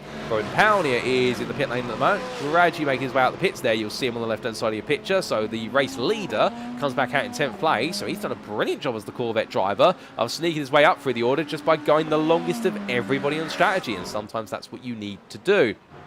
But just ahead of him, of course, is going to be the MRC Sandwich. We're filling of Split Strat Esports because right now Sheesby is trying to keep Katios at bay and Fraser is watching on. But Fraser doesn't seem to have the pace here to be able to get involved in this fight, as our McLaren driver here is throwing everything at this as he hustles at the steering wheel there. And right now, I think he's so eager to make the move, he's willing to risk it all. However, how far is he going to go? How long will those tyres hold up? That is going to be the change that confronts him here, because in this McLaren right now, he's absolutely tossing everything at this, including the kitchen sink, but driving on the limits for this long, well, they've definitely got something right with regards to this McLaren, and well, ooh, that's a big slide loose there, going back with Minerali. He is right on the limit of grip right now. It's Katios. I can imagine those tyres are going to be quite hot, and the brakes will be feeling warm as well, but that is how he's driving. He is absolutely throwing the car at the circuit. That's what he likes to drive. He likes to drive it on the limit, but on the limit is where the mistakes can be made, none more so. But Dean Sheesby knows right now that he cannot take his foot off the accelerator either, so it'll be down to which of these two makes a mistake first and foremost, and whether Liam Fraser can play an active role, because Robin Powney is 8 seconds behind and will not be getting involved in this for the time being.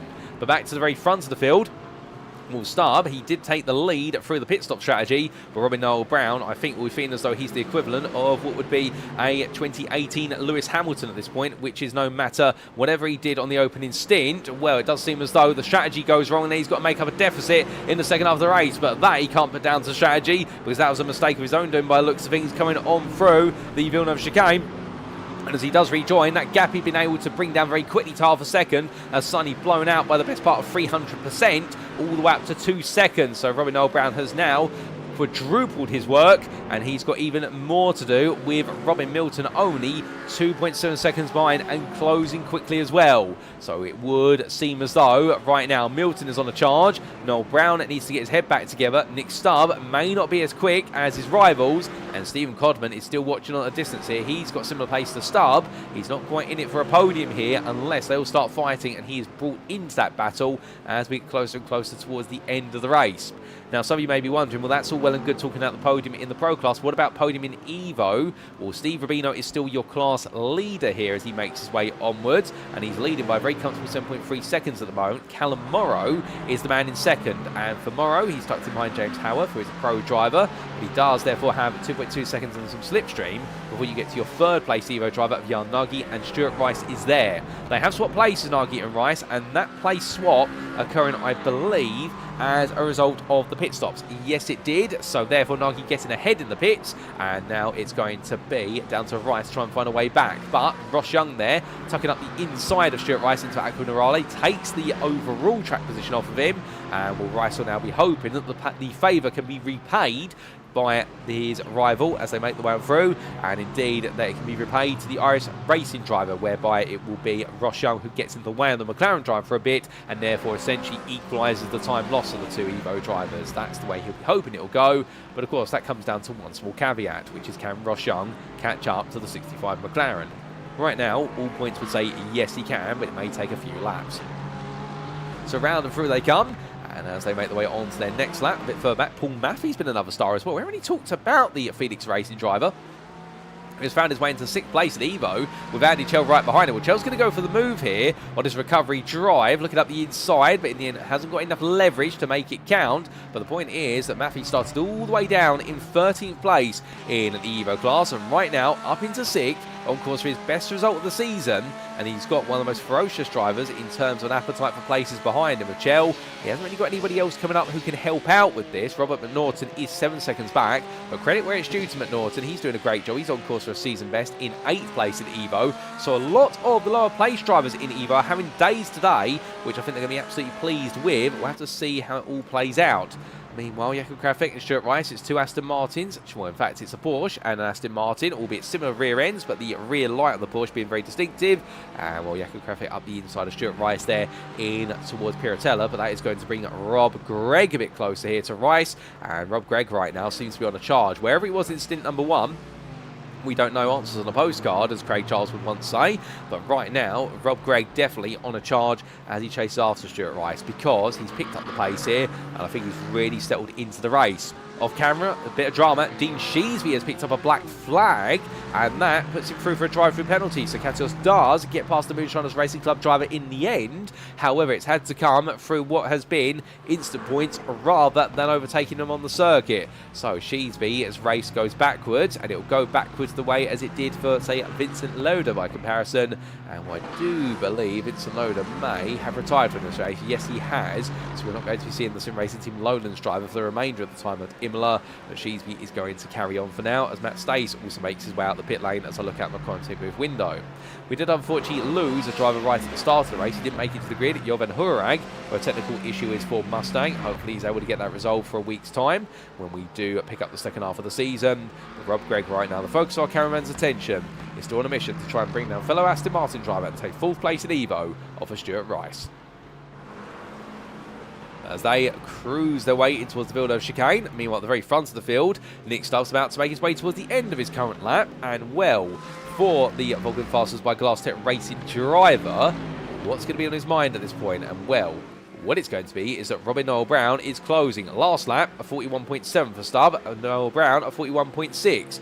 This time around, as they cross the timeline, what's it going to be? A 41.65 for Stubb, a 40.98 for Noel Brown, and for Robin Milton, a 42.52. Noel Brown is absolutely flying out there at the moment. He is in a world of his own with regards to pace. And, well, at this point, surely within the next 1 to 2 laps, he's got to be thinking about trying to make the move again. Now, the only thing he's got to worry about here is if they have set the car up to run outside of dirty air, which is highly possible, then when he gets within the best part of, say, 5 to 6 tenths, he's going to really struggle on the back of Stubb, because he's going to lose a lot of that downforce that he's dependent on in order to be able to carry the pace. So that's where the intrigue will be, because we did see that small error of Villeneuve that reset the gap all the way back to 2 seconds. And I do wonder whether that was caused by the dirty air effect over the front end of the car that the number 32 Ford Mustang just does not want to sit in and be a part of. A bit further back, in the fight for 11th place in Pro, meanwhile, David Hutchinson and Crystal Starsmore. They're playing a game of cat and mouse, with Hutchinson being the hunted at this point, as they head all the way on through, and as they roll away now in towards the next sequence of corners. Well, for Hutchinson, it's going to be Tosa Hairpin next up, and Starsmore is with him, but not quite close enough to get involved as of yet. But we will see what they're going to be able to do with that. Adam Baker as well, he's trying to make some progress. He's got the company of Jim Fox. These two have actually been fighting quite a bit over the last couple of laps, with Baker getting ahead of Fox, then Fox back ahead of Baker, and now it's going to be Adam Baker who looks to go on the mission here as they head down the start-finish straight. So the overspeed builds the S racing machine, and as the 191 gets closer and closer, pushing it on, I wouldn't be surprised if he's egging the car on in the cockpit. Well, he's going to be so close here, look one way then the other, but Fox calls his bluff and holds the inside line. So Bacon here made to look around the outside. He's going to go for it. He is going to go for it on the brakes here. All the way round, it's Tamburello, but an elbow out there. Fox elbows him to the sausages, and as they come out in towards the left-hander at turn number 4, well, Fox holds on. That was on the limit. That was legal, to be fair. He didn't force Baker off the road, but he forced Baker onto a compromise line. Any further than that, then it would have been forcing him off the road, because Baker would have seen all 4 wheels leave the white lines. But definitely Jim Fox, they're getting his elbows out and saying to Baker, there is no way through for you here. You're going to need a lot more than that before I give the place up to you. And, well, that is definitely going to be one of their stories right now. Baker's going to really dig deep and find a way into this. Meanwhile, off camera at the same time, we just had this move made by Denny Ploger for none other than 9th place in the Evo class. Pretty much going down in towards the Tamburello chicane. It was McNaughton on the left-hand side of the screen, down the right on the outside. Ploger up the inside, and a relatively straightforward pass there for the number 12 Porsche. Now up into 9th place in Evo. Next up is Martin Brandon, 3 seconds up the road for him. Come back to you live at Racing Pictures. We do have Gareth Newton now trying to get onto the back of Robert Norton and looking for an opportunity. It's going to be a bit of McLaren and McLaren action here as they head down the hill. Will there be a change of position? The answer is no. They stay as they are, albeit you can see that Newton a bit more confident in the speed he carries down the hill by comparison, and up into Minerale, whereas McNaughton playing it a little bit safer as we've got some more black flags for Andy Chell and also for David Hutchison. Now, Hutchinson's already had his race go from good to bad to disastrous for an off-track that we're going to get a replay of very shortly from what I gather. But on top of that, instant points have built up. So is for Andy Chell. So that recovery all the way to 7th place has now been reset, and it's going to be reset even further. So that is going to be absolutely gutting there for his momentum. As meanwhile, Newton's not quite able to find a way to get close enough. Meanwhile, coming back to Fox versus Baker. Baker once again trying to go around the outside. If it doesn't work the first time, you can always give it another try the second time, albeit that I think he was more looking for the cutback, but went a bit too deep into the braking zone and carried the car too far forward. So Fox getting away with that one once more and holding on to 20th place in Pro and what is 25th overall. But as they head their way on through, we take a quick look back to what happened to David Hutchison only moments ago, or do we know? In fact, we're going to stay with this fight a little bit longer because Baker's getting some absolutely monstrous runs out of the corners. That was coming out to toast a hairpin. Baker's got so much more pace and grip in his Porsche compared to Fox, and heading towards Piratella. He's going to look around the outside. This will be for the switch back to the apex. He doesn't quite get it lined up there, and now heading down towards Minerale. Fox goes defensive here all the way down the hill. Only conversion back to the racing line just before turning point, and well, that's risky. That definitely puts the momentum of the car sideways, but Fox is doing everything right at the moment, and Adam Baker looking left, he's looking right, he's looking every which way, and well, Jim Fox definitely living up to the motto on the back end of the car right now, which is go fast, don't die, and indeed his aspirations to take this place all the way to the checker flag are not passing away any time soon. And well, both of these drivers may potentially gain another place in due course, depending on where David Hutchison comes out the pit lanes. He is on a drive-through penalty at the moment, and in fact he's just left the pits, so therefore Fox and Baker will not be gaining 19th place in the Pro class. They will be staying where they are in the fight for 20th instead. But heading on towards the timeline they go, and well, right now this gap back to 3.5 tenths initially. Will it close up here on the straight? The answer is yes. We'll stay with them all the way towards the braking zone for Tamburello. See Fox goes defensive again, and well, as he does so, we also see a car coming up the pit lane there. That is David Hutchison coming up the pit lane. So in fact they have cleared him. That's a surprise. I thought Hutchison had already cleared the pits. Perhaps a little bit of a timing error on what is our timing tower. And in fact, I believe Hutchison, well, in fact, it might just be an error there. So we're going to move on from that. But Baker trying to make the move, and he couldn't quite find it this time around either, as meanwhile Paul Maffey, well, he's had to pull off racing line there to let Simon Clifton go, and well, I believe it's also to let cars on the lead lap go then. I think he's misinterpreted what the blue flags are for. I think he thought it was for Simon Clifton, when actually it is for this Acura going around the outside of him of Robin Milton for Phoenix Racing. Easy mistake to make, to be fair. Maffey, I think, just focusing on his race and doesn't want any problems, but Martin Brandon's 9 seconds behind. So the Phoenix Racing driver right now, we won't be too upset about letting his teammate go from the lead lap, nor would be worried about the pressure building from behind. But we come back in due time to a moment that happened earlier on, and this is what happened to David Hutchison on lap number 27. Does this explain where to make that trip to the pits? Under braking into Tamburello, hits the first apex absolutely fine. Second apex takes way too much apex. The car swings one way then the other and goes to the barrier there. So for David Hutchison, it was a second pit stop. We just had confirmation he had to come on in for what was repair work to the car, and well, in the process, ladies and gents, but he has also picked up a black flag for speeding in the pit lane from what I gather. So it's all going very well for David Hutchison, and well, meanwhile, this was for James Howarth only moments later.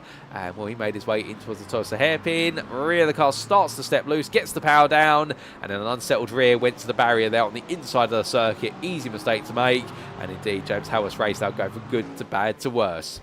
But back to live racing we come, and as we do, Nick Stubbe still leading this race. We have 10 minutes plus a final lap left on the clock, and Noel Brown is struggling to get close enough here to look for a potential move. And I think the point we made earlier, the fact that they've set their Mustang up to really lead the race and never be behind another car, is really proving evident, because he just cannot get close enough to try and look for a move. As we see Andy Chell, meanwhile, well, he's trying to make moves there, sweeping around the outside of Mark Johnson, or is he? As Chell in the end loses out for a brief moment and decides to back off versus Johnson as they fight over 33rd overall. So these drivers right now tripping over each other and tripping over what is the DC Motorsport car, and I believe that is Jared Love who's just gone past them and put a lap on the pair.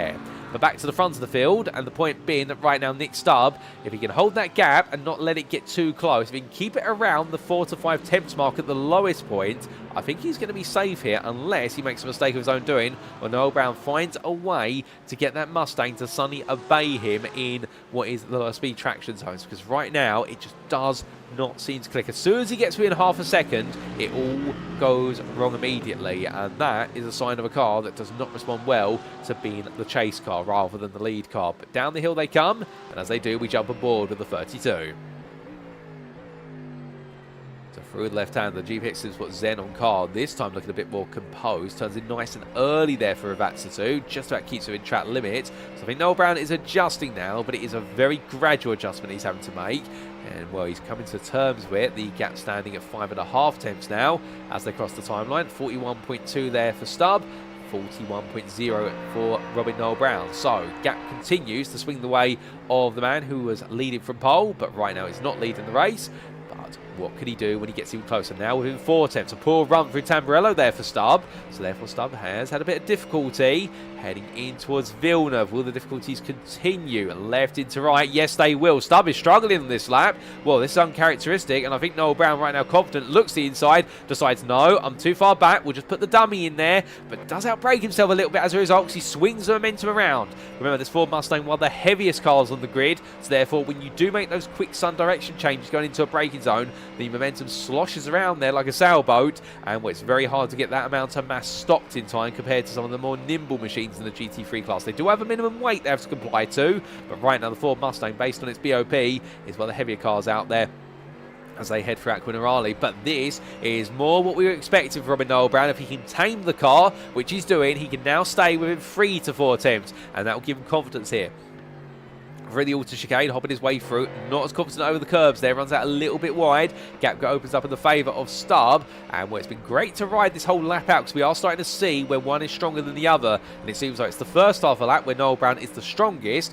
Meanwhile, Stubbe is able to equalise, if not surpass him, towards the end of the lap. And as they come through Ravazza 1 and Ravazza 2 again, gap stays at 4.5 tenths, and in fact Noel Brown gets a poor exit this time, so that buys Stubbe some breathing room. Scoot back and forth between them. They've still got a few more laps to go, but definitely right now the pendulum swings one way and then the other. Well, will we see come that checker flag? As they make the way on, well, Robin Milton sits in a bit of a lonely 3rd place. He does have a gap of 6.7 seconds to Steven Codman, who's going to make it back-to-back full-place finishes here. And indeed, right now, I won't think you'd be too upset about that, with the absence of Menno Bloem on the grid state and Vincent Lodder having to retire from the race. But you'll know he's not been able to open up his championship lead as much as he would like to. Jamie Bardwell, meanwhile, well, how about this, ladies and gentlemen? The 162 driver started 20th. He is currently running in 5th place. And to put you in perspective with regards to his finishing positions this season, well, for Jamie Bardwell coming into this round, his name not in the top 12 of the Pro Championship standings. Indeed, he's not had that many notable results this season. He's had a lot of difficulty. This one is going to be his first top 5 of the season, and it's going to put him right into that top 12 come next round based on the results and the drop scores. So Bardwell right now doing an incredible job here, and with Jared Love in 6th place, I think he'll feel a little bit safe because Fotis Katios was 2 seconds behind and gaining at roughly half a second to a second a lap. So we could have a fight for 6th on our hands before the end of this one. But these two will be fighting over 6th and not 5th. And Liam Fraser also tries to give the chase there a bit further behind with Robin Powner in 9th. And Philip Harris, who started 26th of the pro drivers, he's running in 10th place here, and right now doing an absolutely brilliant job is Harris, just to keep it out of trouble and keep it pointed in a straight line. And well, that sounds a little bit obvious there, that's what he wants to do, but really for Harris today, this has been one of those races for Eurotitan's Endurance where he's not put a foot wrong, minus a bit of an early error, albeit not as big of an error as his teammate Adam Smith, it should be said, to do a comparison. And indeed, by staying out of that trouble and keeping it clean, he's going to be rewarded here with one of his best results of the season so far. Unless Krista Starsmore can find a way to steal it off him, because the BMW is looming large in the rear of the picture there. And in fact, it's now only 7/10 of a second. James Bostock is also there with them, so we could have a three-way fight for 10th place before this is said and done. But meanwhile, let's come back to the very front of the field, because Stubbe and Noel Brown now 2 tenths here as they come through Villeneuve. They've got 5 minutes left, so they've got this lap plus another 2 to go if my mental mathematics is correct. And Stubbe is under growing pressure here as they come out of the left-hander Atosa hairpin, because you can see Noel Brown, he's got this dialed in. He's feeling confident as they head up the hill with all the battles in the Evo class, at least the Evo top 10 for the most part has settled down. We are keeping a distant eye on Ploger versus Brandon, but otherwise it does seem as though Nagy, Rice and Greg, they're quite close to each other, but they're all keeping each other honest. And here for Stubbe, it's all about, can he hold on a little bit longer, or can Noel Brown just find that final temp he needs at the right time in the lap, typically the final corner, in which to make the jump. We have just had a disqualification flag come through for Mark Johnson as well, so that does mean we've lost another driver in this race. So we have had 45 starters, we're down to 38 runners still. Good to see so many still running here over the course of the hour, and not long left in the distance as Bostock has found his way off camera past Christopher Starsmore in the fight for 11th place, but Philip Harris has still been given some breathing room. But our leaders make their way through Ravazza 1 into 2. Noel Brown had the better Ravazza 1, but Ravazza 2, he doesn't have as good of one, and therefore the gap reopens to 3.5 tenths. It's going to be a drag race down the start for the straight now, but Stubbe, I think, will just have enough here. These two machines are very similar on straight line speed, to be fair. It all comes down to driver approach and setup. And right now heading down towards turn number 1. Gap comes down to 2.5 tenths here. Stubbe's got more than enough room. The Mustang is nowhere near confident enough on the brakes to go for a lunge from that far back. Noel Brown knows it, but he has better momentum here coming through the Tamburello chicane. Gap down to 2.5 tenths as they head towards the next braking zone. But is it going to change? No, it's not. Stubbe right now, he's picking all the right places to be quick, and Noel Brown, meanwhile, is not picking the right places to be able to look for the move. And that is the difference here as they head towards the midway point of this lap. And after this one, they'll have one more tour of the Imola circuit as sunset is in full effect. Meanwhile, quick mention here to the fight for 3rd in the Evo class. Well, Jan Nuggie is tucked in behind the 2 pros of Jacob Krafik and Ross Young, and behind him is Stuart Rice and Rob Gregg. They are all together, all keeping each other honest, and we're waiting to see whether there's any twist in the tail here between these 3, because it will be the final spot in the Evo podium that's up for grabs, with Callum Morrow ahead of the 2 pro drivers of Ross Young and Jacob Krafik, and Never is able to give himself just enough breathing room here not to worry, so long as he doesn't make any mistakes or encourages Young or Krafik to look for a move on him, and that can always be a factor given the fact that Young and Krafik are in a close fight for 14th place in that pro class. But we leave them for now. We come back to your leaders. They head back down towards us. And with 1 minute 45 left on the clock as they turn their way into Ravazza 2. We will only have one more lap after this. And right now, 2.5 tenths of quarter exit. And I think Noel Brown's got the run. Yes, he has. He's equalised the gap then coming out the corner. The slipstream now will start to benefit him. Down they go. Down towards turn 1. There's black flag. It's a black flag for Robin Noel Brown. I can't believe it. On that corner exit, he's taken off track. And that means he's got to serve a drive-through penalty. If he doesn't serve it, well, he can't serve it because it's only been awarded to him as he's passed the pit lane entry. It means now wherever he finishes, he's going to have the best part of most likely about 40 seconds added to his race time. So for Noel Brown now, what do you do in this situation? Well, you can do it one of two ways. You can either go out on all important high, which is fight for the position, knowing you're not going to have it at the end of the race, or you just sit behind and throw your teddy out the pram. And right now, the GPX SimSport Xenon driver, he wants to go racing, he wants to go fairly, he wants to get this done on the circuit. He'll know he won't get it after the race, but that's why he's absolutely hustling here. But I think right now Nick Stubbe knows that, and therefore he's not going to fight it too hard either way. Bardwell, Love, and Katios, they're all together here for 5th. And Bardwell has been reeled back in over the last couple of laps, so he's got to try and hold on for a little bit longer here. We thought he was safe, but he's not safe, as Katios is looking for a move. Looks one way, then the other. It may be, if Bardwell can get Love and Katios to battle each other, he may be able to hold on to 5th place here. This could all be in the air, as meanwhile, we've had Ross Young get it wrong, so he has released Stuart Rice, Rob Gregg, and Jan Nuggie up the road. He's fallen behind all 3 of them, and in fact, he's had a major off track to send him further down the order, but we're not going to be looking at it on camera at the moment. We're staying transfixed to the fight for 5th place overall and in pro class here as they head in towards Piratella, and Love's still there, but Katios is looking more threatening.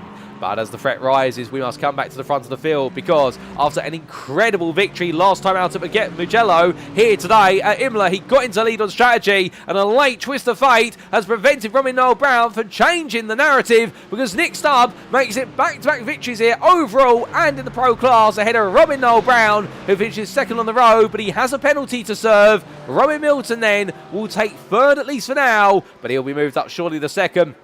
In what's been a race that's been quite lonely since the start, but onto the podium once again is the Acura driver, ahead of Steven Codman, who's 4th. But for Jamie Bardwell, does he hold on? 3 wide, there's the come down for Ravazza 1, and Indian Katios on the outside gets squeezed out. That was Jared Love on the inside. It's a switch back here. Bardwell's not out of this. He's going to have the run, is Bardwell. Will it be McLaren or Mercedes power that gets it done? Bardwell tries to get ahead, but he runs out of fuel. Bardwell's out of fuel at the finish line. He crawls to a halt, and Jared Love will take 5th place ahead of Katios, with Bardwell 7th, and then it'll be Liam Fraser in 8th place there. Robin Pownier will come on home in 9th in the end, with his best result of the season so far in a Corvette that has snuck its way into the top 10 for Sim Coach, ahead of Philip Harris, who takes his first top 10 of the season. Well done to the Euro Titans endurance driver. Christoph Starsmore is best the rest of the length, couldn't quite catch him. James Bostock 12th, and then Steve Rubino, he makes it 5 podiums in a row for 5 races in the season, and with it, his 3rd Evo win of the season. What a drive from the Hobo Racing driver. Callum Morrow takes his first podium of the season with 2nd place for Ellis Race in the Evo class, 14th on the road.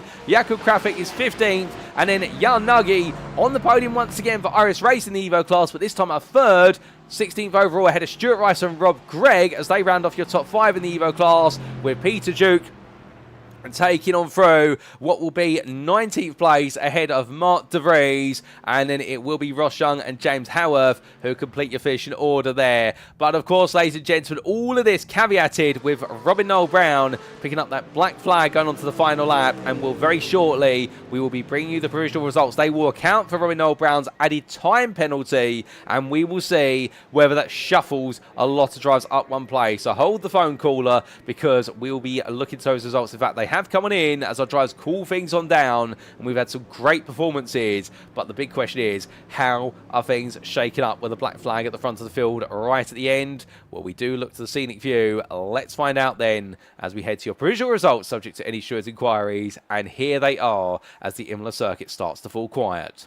So after 60 minutes of absolutely brilliant racing in round number 5 of Split B's SimRacing International GT3 Championship Season 10, as brought to you, powered by Trophy.ai and SimCoach, and on the premier sim racing platform of iRacing, Nick Stubbe holds on to make it 2 wins out of 2 overall for Vulcan Fasters by Glass Tip Racing. And where we should see Noel Brown in 2nd, he's not there. He's been demoted a long way down outside the top 22. And what it means is, well, in fact, no, he's not been dropped all the way down. My apologies, that's rude of me to say that. He's been demoted only to 4th place. There's Noel Brown. So the GPX SimSport Xenon driver only losing what was in the end 2 places for an added total time of 34 seconds to his race. Robin Milton is promoted to 2nd place for Phoenix Racing Green, ahead of Steven Codman for Axis SimSport Red, who does make it back onto the podium then, albeit as a result of what is extenuating circumstances. Noel Brown has to settle for 4th, even though he had race leading pace, and 2nd place right at the end. He was beaten on strategy, but also beaten by the black flag. DC Motorsport's Jared Love did manage to just pick his way past Fotis Katios right at the end for Split Strat Esports, with Jamie Bardwell, the privateer, running out of fuel right at the finish line, and therefore missing out on the opportunity to drag race his way back to 5th. And we will get a replay of that moment after we've gone through all the race results, ladies and gents, because we definitely want to see that all over again. Liam Fraser was 8th there for Moonshiners Racing Club in a bit of a quiet race after an early ecstatic performance, ahead of Robin Powner for Sim Coach, who crept his way through the field based on strategy. And then behind the smiling Swede, it was Philip Harris who completed the top 10. His first top 10 performance of the season, overall and in the pro class there for Euro Titans Endurance. Best in the rest in 11th place was Christopher Starsmore, who on another day would have snuck his way into the top 10, but couldn't quite do it today for Simcast Racing Team UK. But another resilient result, as it was for James Bostock there for GPEX Simsport Onyx, making plenty of places, but having to settle for 12th at the end. Steve Rubino makes it another win in the Evo class with 13th overall for Hobo Racing, ahead of second place in Evo, Callum Morrow, with the Irishman there for LS Racing, taking his first podium and with its best result of the season so far. Jakub Krafik split what was the rest of the Evo podium finishers in 15th place there, and the privateer then being followed up by Jan Nagy, who was the third of your Evo drivers at iRacing Racing. Well done to him for making it back-to-back podiums after the win last time out at Mugello. Stuart Rice for Phoenix Race Red and Moonshiners Racing Club's Rob Gregg completed your top 5 in Evo, and your top 20 was rounded out by Peter Duke and Mark De Vries. We won't draw too much longer on the overall results, ladies and gentlemen, because it's in the classes where the points are scored, but we can see it was all the way down to James Howarth in 22nd for Dexterous Motorsport Zemex, where we saw the lead lap end, and it was a lap down for Jim Fox in the company all the way down to what was Klaas Vellen in 32nd place for Phoenix Racing Green. It was 2 laps down to Dean Sheesby for Moonshiners Racing Club, as it was all the way through to his teammate James Fraser in 38th place, and then we did see, unfortunately, non-classified finishes there for Mark Johnson, 39th for Axis Simsport Red with that disqualification, and also a disqualification for David Pilcher for Simcast Racing Team UK, I do believe. And we also saw the earlier retirements for none other than Vincent Lodder, Sinui Alvarez, Jason Hodgson, Billy Brinkley, and Jorven Hurag, who did not start the race due to technical issues. Then coming to the individual classes, of which we always start off, of course, with the pros. We do see here, with all the classes shifted to account for their positions, Nick Stubbe, your winner then for Vulcan Fasters with Glass Tip Racing, 2 on the bounce. But this one, he had to survive to take it. It was not straightforward. He got into lead on strategy and then had to hold off the attacks of Robin Noel Brown, and Noel Brown's penalty in the end, seeing Robin Milton and Steven Codman promoted to the podium, with Noel Brown having to settle for 4th place. Behind him, it was Jared Love then for DC Motorsport, who feel very proud to achieve that 5th place, but again finds that whilst he took a top 5, his teammate Peter Duke ended up his race scuppered early on, when the team are looking for a double top 5 for DC Motorsport, but surely one day it will come. Fotis Katios really was the star of the racing today, fought his way all the way through, and if it had worked out differently, it would have been 5th, but took 6th here for Split Strat Esports, ahead of Jamie Bardwell, another star as well, who absolutely snuck his way through on strategy, and also picking off places one by one, but ran out of fuel towards the finish line and had to settle for 7th. From the privateer, it was Moonshiners Racing Club's Liam Fraser, who enjoyed a solid performance as he's returned to the Mercedes today, and he was just ahead of Corvette driver sim coach Robin Pownier, who in the end fought just as much on circuit as he did in the pit lane. Philip Harris took 10th place for Euro Titans Endurance, and best of the rest of the length was Christopher Starsmore, with your top 20 in Pro then being rounded up by an absolutely brilliant James Bostock today for GPEX Simsport Onyx, head of the privateer of Jakub Krafik. Peter Duke did well to recover to 14th, given the bumper damage that he picked up right at the start of the race, and suspension damage as well with that contact with Vincent Lodder. 15th was Mark De Vries there for SimRacing Team Lowlands 2, a frustrating race for him, head of Ross Young, with James Howarth, Jim Fox, David Hutchinson and Adam Baker seeing you to 20th place. It was a lap down for Fox, Hutchinson, Baker, as it was for Smith and also there for Klaas Vellen. But from the two, Adams and Klaas Vellen, we also did see there what was some difficulty for Dean Sheesby, 2 laps down at the close, as it was for Simon Clifton. And then it was a disqualification for both Mark Johnson, definitely, and non-finishes for Vincent Lodder, Jason Hutchinson, and Jovan Hurag. As for the Evo class, last but by no means least, here we saw Steve Rubino makes it 5 podiums in a row and 3 wins. Not in a row necessarily, but right now the Hobo Racing driver definitely is the force to be reckoned with. He is the early favourite of the Evo Class Championship, and Ellis Race's Callum Morrow, meanwhile, surprised everybody today with an absolutely brilliant drive to second place, 6.2 seconds behind. Jan Nagy was only a second behind at the finish, the iRacing Racing driver there catching up, but finding some pro drivers in the way right towards the end, but he fended off the attacks of Stuart Rice of Phoenix Racing Red and Moonshiners Racing Club's Rob Gregg, as they all gradually got closer together, and 4 drivers with 4 different strategies, and all in the end converging. That's what we love to see. Behind them, Paul Maffey with his best result of the season there for Phoenix Racing Red. Well done to him. The Scotsman having a great race, finishing a lap down as classified, but definitely happy with that one. Had a Martin Brandon also achieved a great result in the privateer Mercedes. Gareth Newton, he found himself fighting a lot in this one for GPX SimSport Vertex, and is rewarded with that 8th place ahead of Andy Chell for Quetmass Motorsport, with Matthew Hunter for Simcast Racing Team UK securing the team's Evo top 10. He's absolutely pleased with that one. Denny Ploger, a frustrating one for NJK Sim Racing's driver today. 2 laps down in 11th ahead of Robert McNaughton, with 2 laps down also to Matt Stace and James Fraser. And then it was a disqualification for David Pilcher for Simcast Racing Team UK, ahead of the 9 Pegasus Panther pair of Sunui Alvarez and Billy Brinkley, who both retired from the race. But with the rundown of the results, ladies and gentlemen, we're going to get ready to talk about what will be your interviews very shortly. But before we do, we just need to get a replay of the big battle between Love, Bardwell, and also, of course, what was none other than Katios right at the end. And this was the freeway fight for 5th place. And as you can see, Bardwell in the middle, Love on the inside. Katios tried to go around the outside, but in the end, on that outside, he was compromised. And then it all came down to us charge the line. But let's listen in. And there you hear it, ladies and gentlemen, just running out of fuel. The best part of about 75 metres to the timing line there for Jamie Bardwell. A gutting end, but to be fair, he did it absolutely brilliantly. And he'll know that top 5 will come one day. So that's how their race ended. So let's make our way back to the circuit. And as we do, well, let's get ready for those post-round interviews. They're going to be coming up in about 5 minutes' time. We'll get a word from a few of our drivers, and we'll get to hear the stories of Imola from those who raced in it. We'll be back very shortly. Don't go anywhere. You won't want to miss it.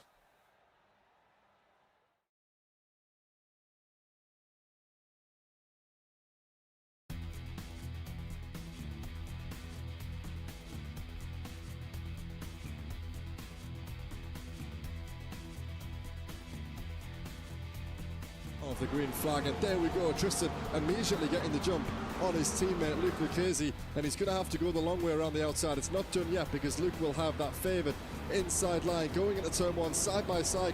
Has had a good start. He's up 2 places around the outside of Luke Lucchese. 3 wide there, the blue Acura on the inside.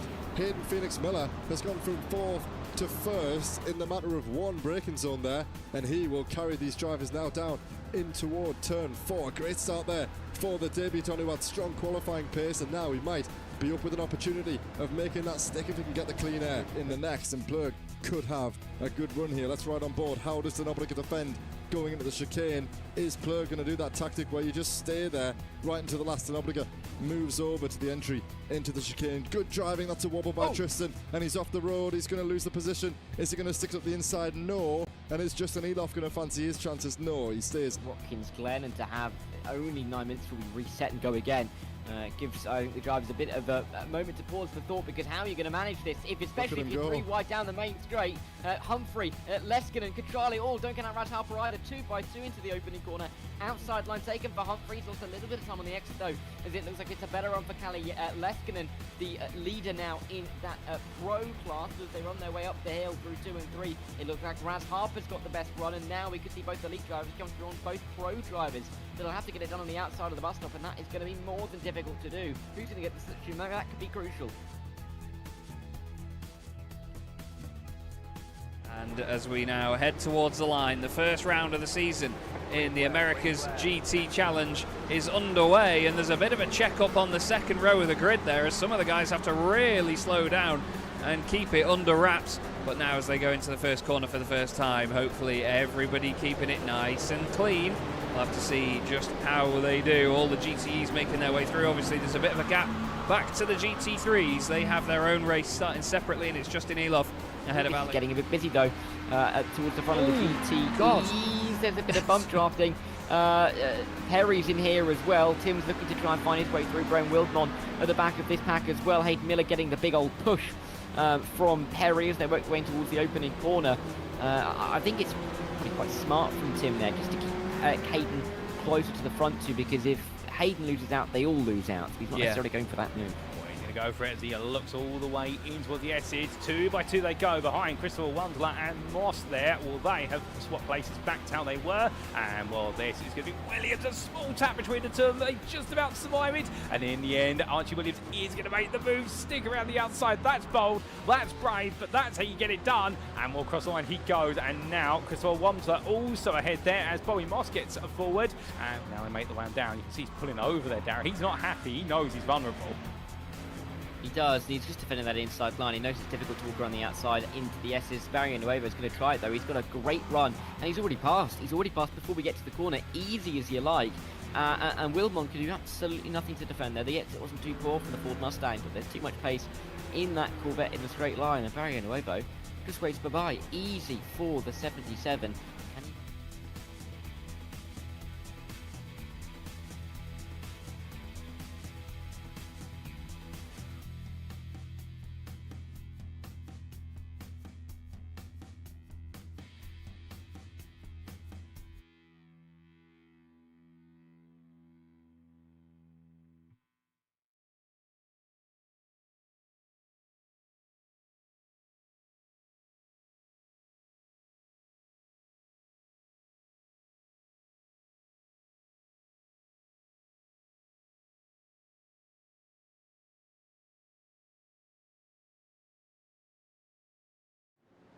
Well, ladies and gentlemen, we get ready to kick off our interviews and we are ready to go with one of our stars of the day. And, well, it's going to be none other than Jamie Bardwell in the pro class who we kick off with the privateer enjoying his best result of the season and absolutely coming critically close to a 5th place finish. But tell you what, rather than wax lyrical about the man himself, let's hear from him. Here he comes and joins us in the interview room now.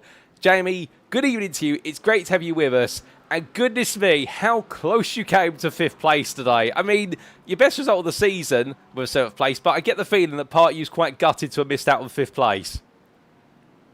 Yeah, I pulled out McLaren because I had this track circled for McLaren because I know it's an absolute weapon round here. And I pulled off the undercut. It was I came out of the pits and I was a whole lap short, and I used the whole second stint just to save, and yeah, ran out on the pit entry.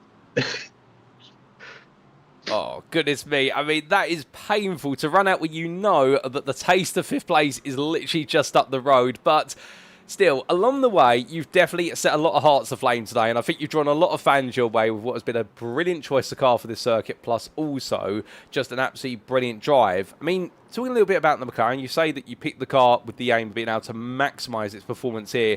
Is Imola a circuit as well that you've typically gone well at in the past? Yeah, whenever the McLaren has come to, or whenever GT3's come to Imola, it's always been the McLaren. It's been the car for me. And like, I've been going for a period recently where I haven't like settled with any GT3 car really, but every time I get in the McLaren, it's just like the pace is just there instantly. Well, fair play. Well, the pace available to you straight away, and we're definitely showed. And speaking of qualifying, if the pace was there, what happened in qualifying? Because only 20th. I say that it's a very competitive field, of course, but something tells me then perhaps you wanted a bit more in qualifying. I actually missed half the session because I was having issues with my headset, and I couldn't actually hear my spotter through my headset. And I spent half the session trying to sort that out, so I didn't actually get to run the full session of qualifying, which I could have, on pace, I should have been running. I could have been in top 5 at least in qualifying, but because I missed half the session, I didn't get the chance to do it. Well, fair play. And sorry to hear about the technical issues there, but the flip side of the coin, of course, being the fact we then got to see an absolute monster of a drive from yourself, albeit the first stint, the first couple of laps in particular, had to take a bit of evasive action, which I think must have made you think, you know what, am I going to survive to make it to midway through this race? The first laps haven't been great to me this season so far. I think 3 of the races I've had incidents on the first lap so far, and like, I was amazed I got through the first couple laps with no damage here. It was, yeah, pretty sketchy. Well, you managed to survive the first couple laps and at that point settled into the racing. And as you went through the first stint, we saw you start to pick off places one by one. Did you perhaps change your strategy to accommodate the fact you were starting further back than where you planned to be? Yeah, when I realised I was starting so far, the strategy was always going to be like pit early and try and get into clean air. And it was the lap where I actually pit. We realised I had so much clean space around me. If I was to pit, that was the lap I had to do it to try and get the clean space. It was just, like I say, just one lap too short. I see. Well, a good choice on the pit stop strategy. However, not enough fuel, so therefore slightly short. But we saw plenty of fuel saving from yourself, and for a long time sitting in 5th, albeit understandably the laps started to queue up and everyone started to catch up. And I mean, from a viewer's perspective, of course, we only get to see you being caught up to having to go defensive. But what was it like trying to juggle? You need to maintain a certain amount of pace to make sure you don't get swamped by the drivers behind. But you've also got to not drive quickly enough to burn the fuel out the car. And you've also got to deal with the fact you've got other things on the circuit, such as drivers that are a lap down, that you've got to find your way past. I mean, how do you juggle it so well? I was getting quite lucky with the back markers, I have to admit. Like, I could see the gap, and like every time I got a back marker, it was like the gap was growing a little bit, and it just kept working out in my favour. And then, yeah, this last few laps was like, where can I like save and still hold the cars behind up without causing an accident, which was a bit challenging. Well, goodness me. Well, a bit of favour coming to you there with regards to the drivers who are lap down, like you say. But in the end, having to work hard all the way. And then that final lap, I mean, that must have been an absolute heart-in-mouth moment, particularly the free wide coming down into Ravazza on the final corners.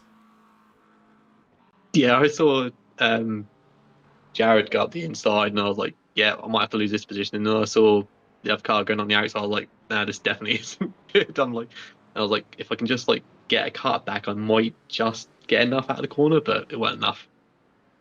Oh, goodness me. Well, it wasn't enough today necessarily, but you've picked up a 7th place and indeed a great result. And surely we can expect more from yourself in the second half of the season. Can we expect this to happen again and you finally get that top 5 that you want? I'd like to hope so. I've been waiting for that one good result to come to kick the start of the season. I'm hoping now this could be the point where I can just keep going now. Oh, well, we definitely look forward to seeing you keep going into the rounds ahead. Speaking of the rounds ahead, next time we head to Canada for the circuit Gilles Villeneuve. How are you feeling for a trip to Montreal? Nervous. Never driven a track before on here. It's a new experience. Oh, goodness me. Well, new experiences are always experiences to learn from, no doubt about it. But, Jamie, just before we do let you go, is there anyone you'd like to give a shout-out or a thank you to live on the broadcast tonight? That would have to be my crew chief for that race, Jeremy. Absolutely spot on with his calls all the way through the race. Oh, well, Jeremy doing a fantastic job alongside yourself. We'll leave it there, Jamie. Congratulations on what was an absolutely stellar performance. One of the stars of the show today, no doubt about it. Unfortunately, you couldn't quite seal 5th place, but still a 7th that was well earned. And we look forward to plenty more in a week's time at Montreal. But until then, my friend, have a great rest of your day. Thank you very much. So here and there, ladies and gents, from Jamie Bardwell, and we're very happy with his performance, no doubt about it, with regards to the fact that he absolutely dug in today. When it didn't work out in qualifying, what he decided to do was go all in the race, had to change up the strategy, even though he had the pace in McLaren, and recognised the fact he needed to pit earlier than most, try and buy himself some clear track. But his spotter helped out after they finally got the technical issues resolved in qualifying, which consumed half his qualifying session, and a great bit of teamwork, being able to know when he was clear and when was the right time to pit. It's from leapt all the way up into 5th place, but a miscalculation by a lap of fuel. We saved the fuel, but it wasn't enough right at the end, and that's why he coughed his way across the finish line to take 7th rather than 5th. But definitely today, Jamie Bardwell finally getting a good result on the board, and if he can carry this momentum on forward right now, I think we've got another candidate to be chasing top 5s and podiums all the way through to the end of the season, ladies and gentlemen. And this pro class just keeps on giving us new stars from each and every round. But speaking of stars that are coming up, we've got another one very shortly, ladies and gentlemen, because interview number 2 is only around the corner.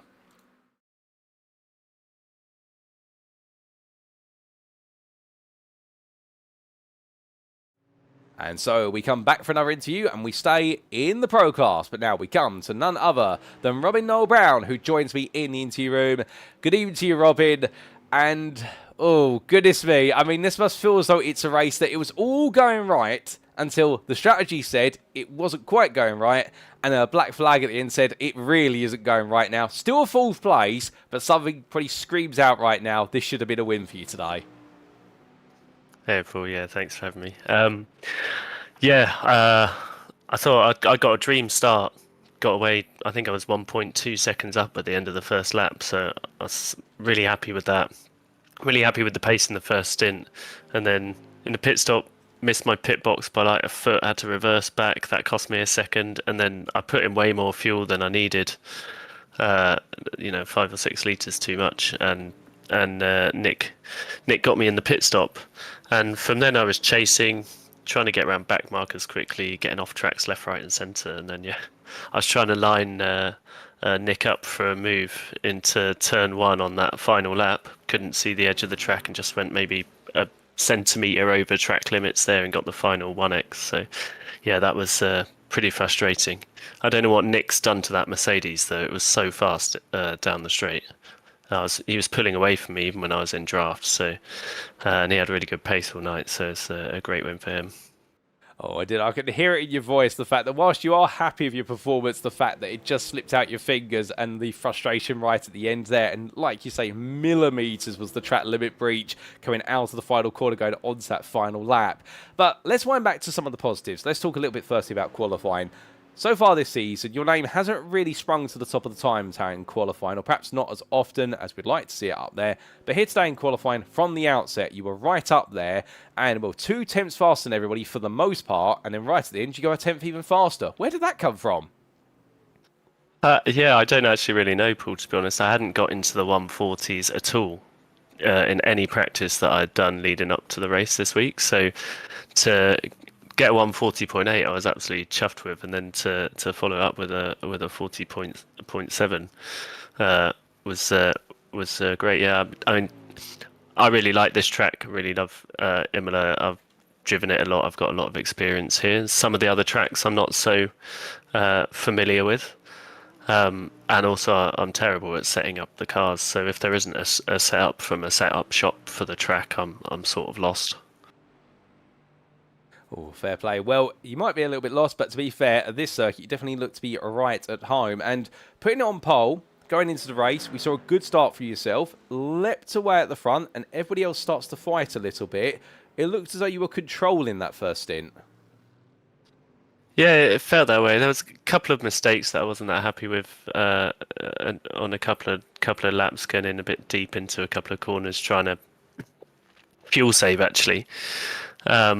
Which closed the gap back up, but I'd got it up to around 3.5 seconds before the pit stop, and then 2 laps before the pit stop I think I made another mistake, and it came down to about 2.2, which is how Nick, another factor as to why Nick managed to jump me in the stops. But yeah, the first sim felt really good.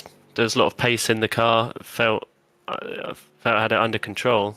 After the pit stop, I think I'd used my tyres up too much in that first stint, trying to make sure I got the fastest lap. I had dreams of the perfect race in my head, but sadly that wasn't to be.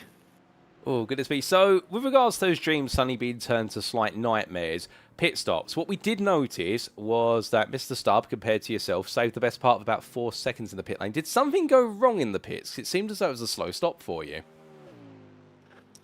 So yeah, like I overshot my pit box, so I had to reverse, but that probably only cost one second maybe. But I think I took more fuel than him. I had too much fuel at the end. I think I finished with like 7 or 8 litres, so I could have done with just backing that off a little bit. Oh, goodness me. Well, it didn't quite work out there, but small things can make a difference, obviously. And then, second stint, before it did go a bit wrong with regards to the instant points, we saw you chasing non-stop. And I have to ask, as you got closer, I think the first couple of times we saw you got close, within about 5 to 6 tenths, and then suddenly, whether it was at Villeneuve where you understeered off into the gravel the first time, or a little bit later on some mistakes came in, did the car have some difficulty running the dirty air of Stubbe's car? Because it looked as though whenever you got within 6 tenths, it just didn't want to cooperate anymore. Yeah, when I was close to him coming through some of the sort of medium and fast corners, the front end just kept washing out. So I was having to back off around those. And then if I couldn't get the gap down to less than sort of 3 tenths, he was pulling away on me on the straights anyway. So yeah, it was really difficult. I was pushing really hard as well through the middle and final sector, because that's where I was quicker than him. Just to see if I could get him down there, but yeah, combination of the dirty air, pushing a bit hard, and some rather old, worn-out tyres, I think. Well, you were pushing absolutely hard, and towards the end, even though the tyres were absolutely worn, I don't imagine you had much rubber left at that point. You did find a way to start getting some very good exits, but that last time, of course, the black flag came along. Although, I have to ask, was there a temptation on that final lap, given how close you were, to just send it anyway, just to prove the point that you could beat him, even though it would be taken away from you after the race? Yeah, I really thought about it down into turns, coming out of turn 3 into 4, but it's such a risky place to overtake there anyway. And I thought, well, if I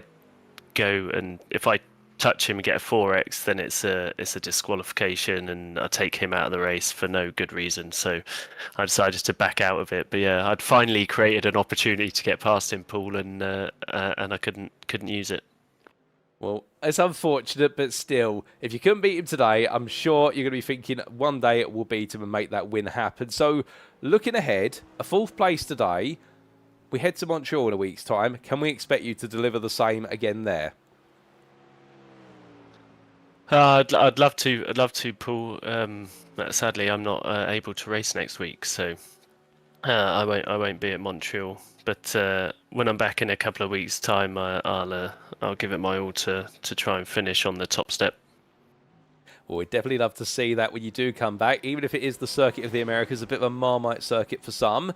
But with that, Robin, we won't keep you too much longer. The last question of the day, of course, is there anywhere you'd like to give a shout out or a thank you to live on the broadcast? Yeah, big shout out obviously to all of the admins and the organisers and yourself, Paul, and the other commentators who give up their time to make this league as good as it is. And then it'd be remiss of me not to mention all of my fellow teammates over at GPX SimSport, who quite a few of us were racing this evening, and a lot of them got quite good results. So great racing to all of those guys, and big shout out to them. Well, I'm sure they'll appreciate the shout out, because like you say, GPX is having a very strong day today across the board, including teammate James Bostock, in fact, having a very good recovery drive from where he started. But with that, Robin, we'll leave it there. Thank you for joining me this evening. Gutting, of course, you couldn't quite bring home the win, but a brilliant effort all the same. And if anything, the stars are only starting to line for you, and we do see you come back in 2 weeks' time for the Circuit of the Americas. Who knows, we might be talking to you from the top step of the podium. But until then, my friend, have a great rest of your evening. Fingers crossed. Thanks, Paul. Cheers. Well, ladies and gentlemen, that was GPX SimSport Xenon's Robin Noel Brown, and you can hear it in his voice there. That sense of just feeling a little bit let down right at the end. He had it all sewn up, he thought. With 3 attempts to pole in qualifying, the only driver to set a 1 minute 40, everybody else in the 41s or higher in the race.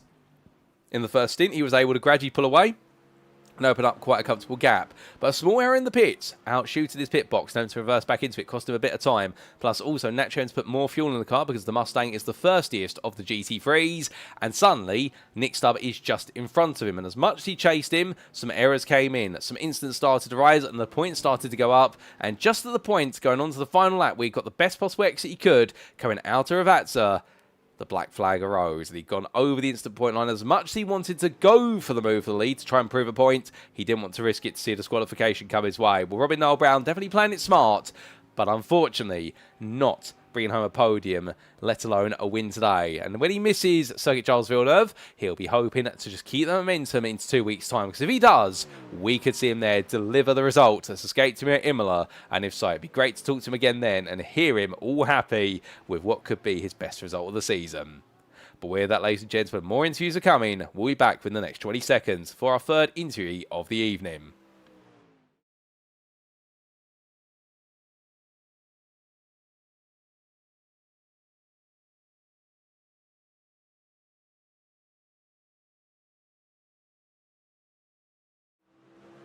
Now, of course, it's only fair, if we're going to talk to one of our 2 protagonists in the battle for the win of the race, we're also going to talk to the one who did take the win. He joins us now. It's none other than Nick Stubbe.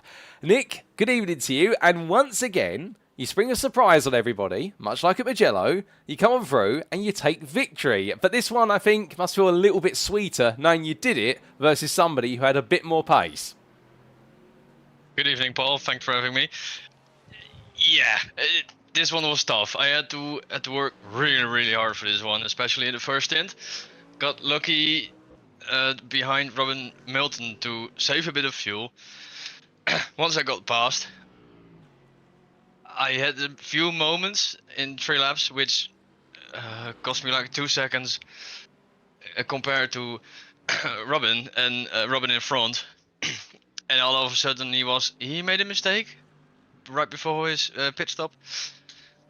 And of course I went a lap more, and that got me the lead.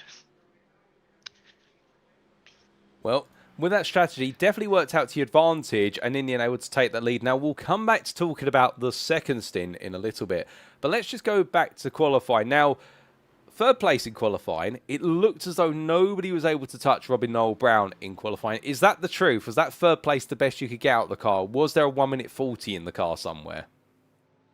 No, not at all. I was already happy with P3. I was until half an hour into qualifying. I was P16, and I was like, okay, I'll go out one more time, put enough fuel in for 5 laps, and then if this is not the lap, I'll make a coffee and then come back and try again. And then all of a sudden, after lap 3, I made up 8 tenths, and I was like, okay, so it is in the car, but I nailed that lap, so I knew it was really hard to improve that one. Oh, fair play. Well, that definitely makes sense with regards to the way you approach qualifying, and well done for digging in for that one final lap. So then going into the race, as you mentioned, initially your fight was with Robin Milton. You managed to save some fuel and get ahead eventually. Because you had saved some fuel, did that change the way you looked at the strategy, or did you stick to your plan? Because I can imagine the fuel save, that probably gave you a little bit more of a window to pit in. It did, but I didn't know that Robin in front also pitted a lap earlier. I saw him going into the pit, and I was like, oh yes, it worked out, because I saved enough fuel to go the extra lap. I also know that the Mustang is quite thirsty, so it needs a lot of fuel, of course. And then I nailed the fuel, nailed my in lap, and it worked out really well. I was really pleased when I saw him behind me when I came out of the pits. Now, on that, coming out the pit, you return to the race, and now you're the leader. You've got the man who's proven somewhat untouchable in the day behind you, and in the early stages, as soon as he starts to get close to you, he makes mistakes. I mean, you must be thinking, this is becoming a dream come true at this point. He can't get close to me. It was, because I extended the gap to 2 seconds, and then traffic came up. 2 guys came up out of the pits in front of me, and they almost parked on the apex on turn 1, and the gap came down to like 0.9, and I was like, oh no, it's really gonna happen, you're gonna overtake me. And I was in chat, and I said it, and they also all said, it's a narrow track, just keep hitting your marks, and he can't overtake you because it's nearly impossible here. Well, it's a good thing you stuck to your commitment there and listened to what was being said in the chat, because that worked out. Although, the last couple of laps, we saw you getting some brilliant runs on the straights, particularly in the early stage of the lap, whereas your rival was a lot closer towards the end of the lap. I bet you're thinking, okay, now it's going to come down to literally perfection at this point, because he is getting close and he's not falling away anymore. Yeah, every time nearing the chicane and the last 2 corners, he was nearing so bad, and I was like, oh no, I have to nail the last corner every single lap to get the victory, because I know obviously that I'm running lower wing, so I'm gaining a bit on the straight, but I also don't know how the Mustang is in the slipstream, because I've not raced against the Mustang quite often. I see. So learning as you went then. Interesting that you're running less rear wing, and that explains what Robin was saying about it, is into how you're able to get so much speed on the straight and be so safe. And then, of course, that final lap, he gets a much better exit out of the penultimate set of corners, only then to get a black flag. I mean, were you aware that he got the black flag, or were you thinking, no, he's still going to be right behind me all the way through? No, I was only focusing on my lines, and I saw his headlights in my mirror, and they weren't fading away. So I was like, "Oh, dang, he's really close to me." Yeah. he got me sweating really, really hard in this final sector, in the final bits of the race. Oh, brilliant. Absolutely love it. Because he did admit to us only moments ago that he was considering going for the move on you, but because of the black flag, he chose not to in case it led to further contact. But, oh, goodness me, he kept you guessing all the way to the end. But, flip side, of course, being you've done it. You brought home a second win in a row. And, I mean, your championship campaign now, if Mugello was the start, then this has got to feel like it's a dream coming true. It is. It is. Getting the win done today, it feels like a dream. This one feels even better than last week, because obviously the lead that I had last week was insane. I had to work really, really hard for this one, so this one feels much better than last week. Well, an absolutely huge effort to try and bring home a win, and you got it done. And now I've got to ask, of course, can you make it 3 out of 3 when we head to Montreal in a week's time? Ooh, that's a really difficult question, Paul. I'm gonna do my very best. Like I always do. But first, I'm gonna enjoy my nickname, Italian Stallion. Oh, goodness me. I'm going to have to make sure we coin that one. Because you definitely are the Italian stallion. If we go to Italy, it has been every broadcast I've covered with you, and you've typically won or been right up the very front. So we'll hold you to that and hope you can live up to it whenever we go to Italy again in the future. But with that, Nick, just before I do let you go, is there anywhere you'd like to give a shout out or a thank you to on the broadcast? Yeah, Hoyland again, being in chat and talking me through the race. It helped me much more than it did last week and races before. Also, my uncle, he also talked me in before the race because I didn't know if I was going to make it. And yeah, people helping me, just amazing. Oh, fantastic. Well, to both Matt Hoyland and also your uncle, great work from them. And indeed, I'm sure they appreciate the shout-outs. It's so great that you have that support network, Nick. But with that, congratulations once again on 2 wins in a row. You're looking unstoppable at this point of the season. And at Montreal, we'll hope to see you try and make it 3 in a row there. But until then, my friend, savour the moment once again. Well done and have a great rest of your evening. Thank you, you too, Paul. So here and there, ladies and gentlemen, for a very happy, a very pressured and a very relieved Nick Stubbe, or should we say Nick the Italian Stallion Stubbe. Indeed, that is a statistic, isn't it? Every time he has visited an Italian circuit in the GT3 Championship, at least in my history of covering this series, and I've had him on the grid in a split, he has either won or he's been on the podium chasing the win. He does not know how to go slow at an Italian circuit in a German machine, does our man. And Nick Stubbe right now definitely very quick out there today and got it absolutely set up with regards to the car for straight line speed and also delivered on the strategy. Mentioned as well in qualifying the difficulties, 16th until the very end when he snuck into 3rd place, but the Vulcan fastest by Glass Tech Racing Drive. He does come across as well, those drivers, if there is a will, there is a way, and he will find a way to make it happen. He was aided somewhat by the fortune of a black flag for Robin Earl Brown today, but there's something to be said about Stubbe's ability to get results out of hard times, and I think that may make him a championship contender now, because 2 wins in a row added to his difficulties earlier on in the season. He's not going to be leading the championship after this round, but he's now going to be definitely on the course to heading towards the lead if he makes it a podium at Montreal, if not a win. But with that, ladies and gentlemen, we've got one more interview lined up. We're going to have an all-pro interview panel today, and well, who's it going to be? You're going to find out very shortly.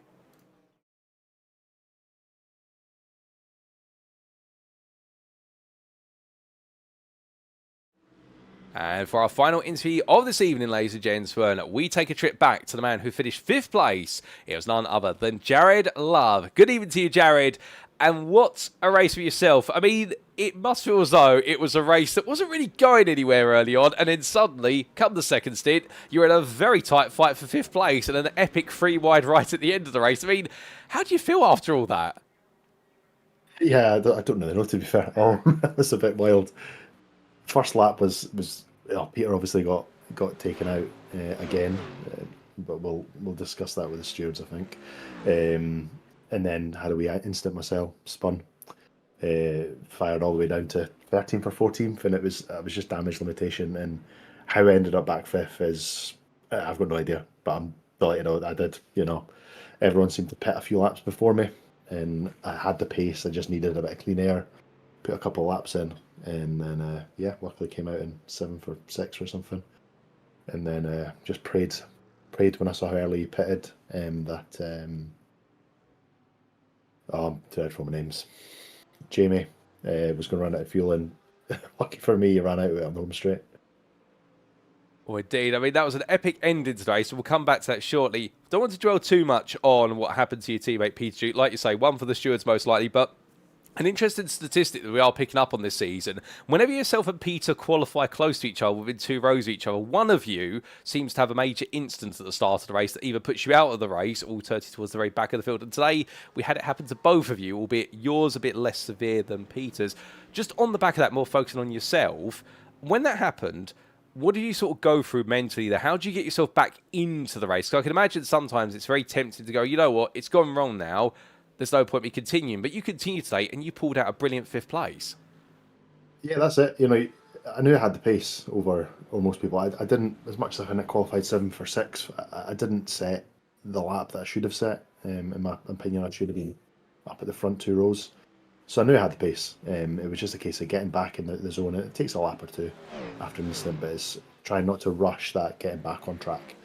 I've done it before when you're all right, I'll spin the car around, I'll put the foot down, and you spin it into a wall again, and totally ruin your race. So it's just take your time to get back on track, get back in the flow of things, and then just take each lap as it comes. It was the plan. Well, that's definitely a mindset I think everybody can definitely learn from, even myself as a rookie sim racer by comparison. I'll definitely look to that for inspiration because it shows. And on that first stint, then obviously slight damage to the tyres perhaps in terms of the condition of them, but we saw you started to recover the places quite quickly. With that in mind, also there was a bit of shuffling of the pit stops. Was there a sort of window you had in mind for when you wanted to pick? So I can imagine this Imola circuit, tough to overtake at, and you don't really want to come out into traffic. Yeah, as I was sort of catching up to, there was a gaggle of 5 or 6 cars, I think 6 or 5th down to me. As I was catching them, maybe half second a lap, I was thinking, right, I go for the undercut. But then a few of them started dipping at the pits, so I wasn't really getting held up. And then, just by chance, the way, I don't know if I was fuel saving quite well, or certainly wasn't trying to, ended up being the last one to pit. So had a bit of clean air. My in lap was, I think it was 3/10 quicker than my fastest lap. It was on for maybe a 41 flat. So yeah, really good in lap. Came out in front of everyone, and then it was just get to the end, manage the tyres from there, manage the gap as best I could with potentially overtaking lap cars and stuff. Well, it was, like you say, a brilliant in-lap followed up with what was a brilliant second stint. And towards the end, we did see you started to close up on what was the fuel-saving machine of none other than Jamie Bardwell, who was struggling along, but somehow he almost made the fuel tank go an extra lap, even though he didn't have the allowance. But you also did have an absolutely quick Greek behind you, Fotis Katios. I mean, you must have been looking forward and backward simultaneously and thinking, who am I going to converge on first in those last couple of laps? Yeah, it was managing that. I had 3 incident points left as well, so it was like, right, I need to overtake the lapped cars because he's going to catch me if I don't, but I don't want to have any contact with him. But I need to get past them. And yeah, it was stressful those last couple of laps. And then my overlay said that Jamie had pitted 5 laps before me, and he had a 4-second shorter pit stop. So I was like, there's no way he's going to have enough fuel. And up until I literally heard his engine cut out on the start-finish line, I was like, he's done it. I don't know how he's done it, but he has. Well, credit where it's due to him and also to yourself. And just on that dive up the inside into Ravazza, for somebody on 3 instant points remainder, I mean, Jared, if you were going to gamble all your money on black, that's one way to do it at the casino, we'd like to say. I mean, it was do or die, I can understand that. But was there a little angel on your shoulder at some point that said, Jared, what are you doing? Was. Unfortunately, it told me that after I'd went to the left. I think he moved slightly to defend, and it was like, I knew that the gentleman behind me was there, so I couldn't go on around the outside. So I went, you know what, I've got to do it. I made the move to the inside, and I went, oh no, I'm going deep here. This could be bad. And then he got the switch back on me, and he would have kept the place if he had the fuel. Oh, goodness me. I mean, it was an epic conclusion to the race, no doubt about it. And then seeing the fuel splutter out, it does mean with this result, you now potentially move into the top 5 for what is only the 2nd time this season in the championship. The rounds are now starting to build up. We head into the second half of the season. Up next is Montreal. What can we expect from yourself in Canada? I think it's just going to be a somewhat solid finish of I'm on a residential training course of work up until Thursday evening, so I should get home pretty much as qualifying starts. And that's from Monday morning. So the practice for the track will be this weekend. I've never raced it before on iRacing, so we'll see. I'm not anticipating to be right up at the sharp end of the standings. Well, to be fair, even if you don't get the opportunity to put as much practice as you would like, or you have to do it a bit earlier, we may not have you up at the sharp end, but I'm sure you're going to be in the thick of the fight in either way, Jared, and that's what we love to see about yourself and the DC Motorsport team. You're always there giving it your all. And just before we do let you go, is there anybody you'd like to give a shout-out or a thank you to tonight? Yeah, shout out to yourself.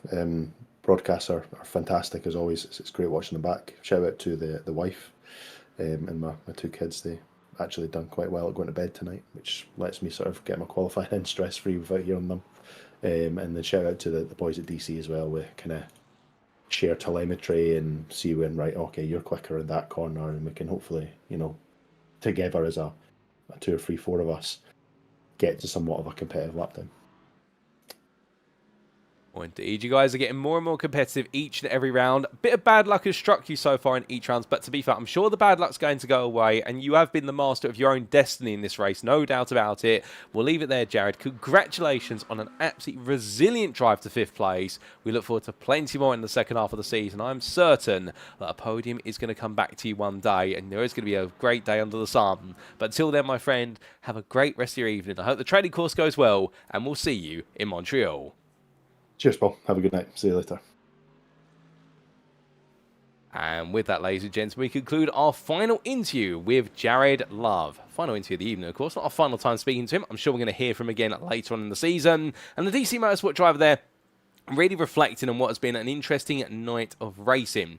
In qualifying there, talking about delivering a solid result to put himself 7th on the grid, and really enjoying being able to share data and telemetry with his DC Motorsport teammates, and therefore being able to see where he's stronger in some areas and weaker in others, and being able to draw upon those combined experiences with what a professional team will do. It's all about helping each other improve as much as possible and giving encouragement. Then the race, only admitting there, difficulties for his teammate Peter Duke. We saw that, of course, that was the contact between Peter and Vincent Lodder into toast the hairpin, and they're going to have a look at that with the stewards after all the racing is done. How, most importantly, we also saw it go wrong for Jared. And indeed, right now, if you had to pick a team that's had more incidents than anybody else in the opening couple of laps, not saying they're at fault to be fair, but the bad luck has struck them so many times, DC Motorsport will be up there as well, the #1 contenders. How he talked about there, his mentality, which is he knows he's got the pace. If he can get the car back on circuit and calm himself down, he can get a result. And that is how he went about the craft. From 13th, he quickly made his way to the back of the fight for 5th, which was a 6-car pack, including himself, and everybody suddenly wilted into the pits. And because he'd been able to save the fuel and get himself back into the mental zone, it did mean he was able to really throw himself at it, and will, in the end, chasing down 5th place right at the close. We went all in for the move, only 3 instant points available to him. He knew it would be a black flag if he made contact, but respectful racing between himself and Jamie Bardwell and Fotis Katios meant that in the end it would all come down to a little bit of fortune at the line, and for Jared Love, his rival spluttered across the line, whereas his Mercedes was able to go full throttle all the way to the checker flag. And that is how you make a brilliant 5th place, and indeed one of the results of the season when he looks back, that I'm certain of. But with that, ladies and gentlemen, that concludes our interviews for this evening, and a big thank you to all 4 of our pro drivers who've interviewed tonight. Indeed, we really do appreciate it. We're going to try and make sure we get a few Evo drivers next time out to balance things out. It's always good to hear from drivers up and down the field, but we heard firstly today from the privateer of Jamie Bardwell, who started 20th but finished 7th in the end and could have been 5th if it weren't for a couple of litres of fuel. Robin Noel Brown was our second interviewee, the GPX SimSport Xenon driver, who then put himself on pole by a staggering margin, but in the end, a slight mistake in the pit, plus also a mistake on the circuit, put him to 4th. Nick Stubbe, your winner in the end. We definitely was put under huge pressure for this one, but he becomes a back-to-back winner for Vulcan Fasters by Glass Tech Racing, and did it absolutely proudly. And then we just heard from DC Motorsport's Jared Love, who whilst he started 7th, finished 5th, knowing that today it was all about resilience and digging in, and he did exactly that in his Mercedes. A big thank you to all 4 of our interviewees, and we look forward to plenty more interviews as the season goes on. But with that, ladies and gentlemen, it is now time for us to wrap up, but not without giving a quick shout out there to Okurabai in the the YouTube chat that has been enjoying himself, and glad to see that, and I hope you're doing well, my friend. But with that, we do head to wrapping up, and well, we'd like to say a big thank you to you, of course, ladies and gentlemen, because you guys and girls are the breathing spirit of all these broadcasts, and we do love to put these on for you. And if you have enjoyed the show today, and perhaps you're sat there right now wondering how you can get on the grid at SimRacing International, well, the best thing to do is to join the official Discord, the beating heart of the community, and the link to get into the Discord is at the bottom of your screen. But in the middle of the screen are all ongoing and upcoming series, including, of course, what you've been tuning into today, the Trophy.ai powered GT3 Championship Season 10, our Premier Series. We also do have, if you are of the GT3 persuasion, but you're more of a weekend racer, well, of course, you can join the UK Sim Racing Community Sunday GT3 Championship, which is currently in its 16th season. We also do have the America's GT Challenge every alternating weekend, which is a multi-class series based on GT3s and the cars they replaced in motorsport, the GTEs. We also do have a new season of racing that's upcoming, most likely on Monday evenings in due course. More on that to be announced at some point in the future. Discussions are still ongoing. And if you're looking for something a bit more casual, perhaps you just want a bit of practice and get to know the SimRacing International community better, well, you can, of course, join our free-to-join Practice League, which runs on Tuesday evenings and Saturday mornings at 10 a.m. So there's never been a better time to be on the grid at SimRacing International. And indeed, it's never been a better time to say a big thank you to our series and league sponsors, who do include, of course, Trophy.ai, Kame, Modern Technology, SimCoach, where you unlock your true potential as a sim racing driver, the GP2 Group, and last but not least, the Motorsport UK esports division. And we'd like to say a big thank you to them for recognising us and continue to recognise us as a recommended community at SimRacing International. We're very proud of that status, and long may it continue in our ongoing relationship with Motorsport UK. But with that, ladies and gentlemen, well, the first half of the season has been completed, but we do not take a breath, because in a week's time, we go straight into the second half, and on Thursday, the 30th of October 2025, we head to Canada, and we'll be on the North American continent for the majority of the second half of the season, and it all begins at Circuit Jules Villeneuve, or known as Montreal. We've got many a driver who seems to be shaping himself up for a championship charge in the Pro class, whether it be Jared Love, alternative Robin Noel Brown, Nick Stubbe, Steven Codman, or Menno Bloem when he's back on the grid, but will any of them fall victim to the wall of champions, and could their championships be shuffled around the pack? As for the Evo class, well, there's only one name that sits at the top of the pile right now, and he seems to be running away with things. It is Steve Rubino. But can anybody find a way to reel him in before it's too late? Well, we'll find out then. But until then, ladies and gentlemen, we have been SimRacing International. I've been your host and commentator for Split B. My name's Paul Walsh, also known as TX1 or Britain and Split, depending on what media you follow me on. And until next time, remember to stay safe, stay well, stay smiling, and most importantly, remember, like our drivers, to stay on track. Good night.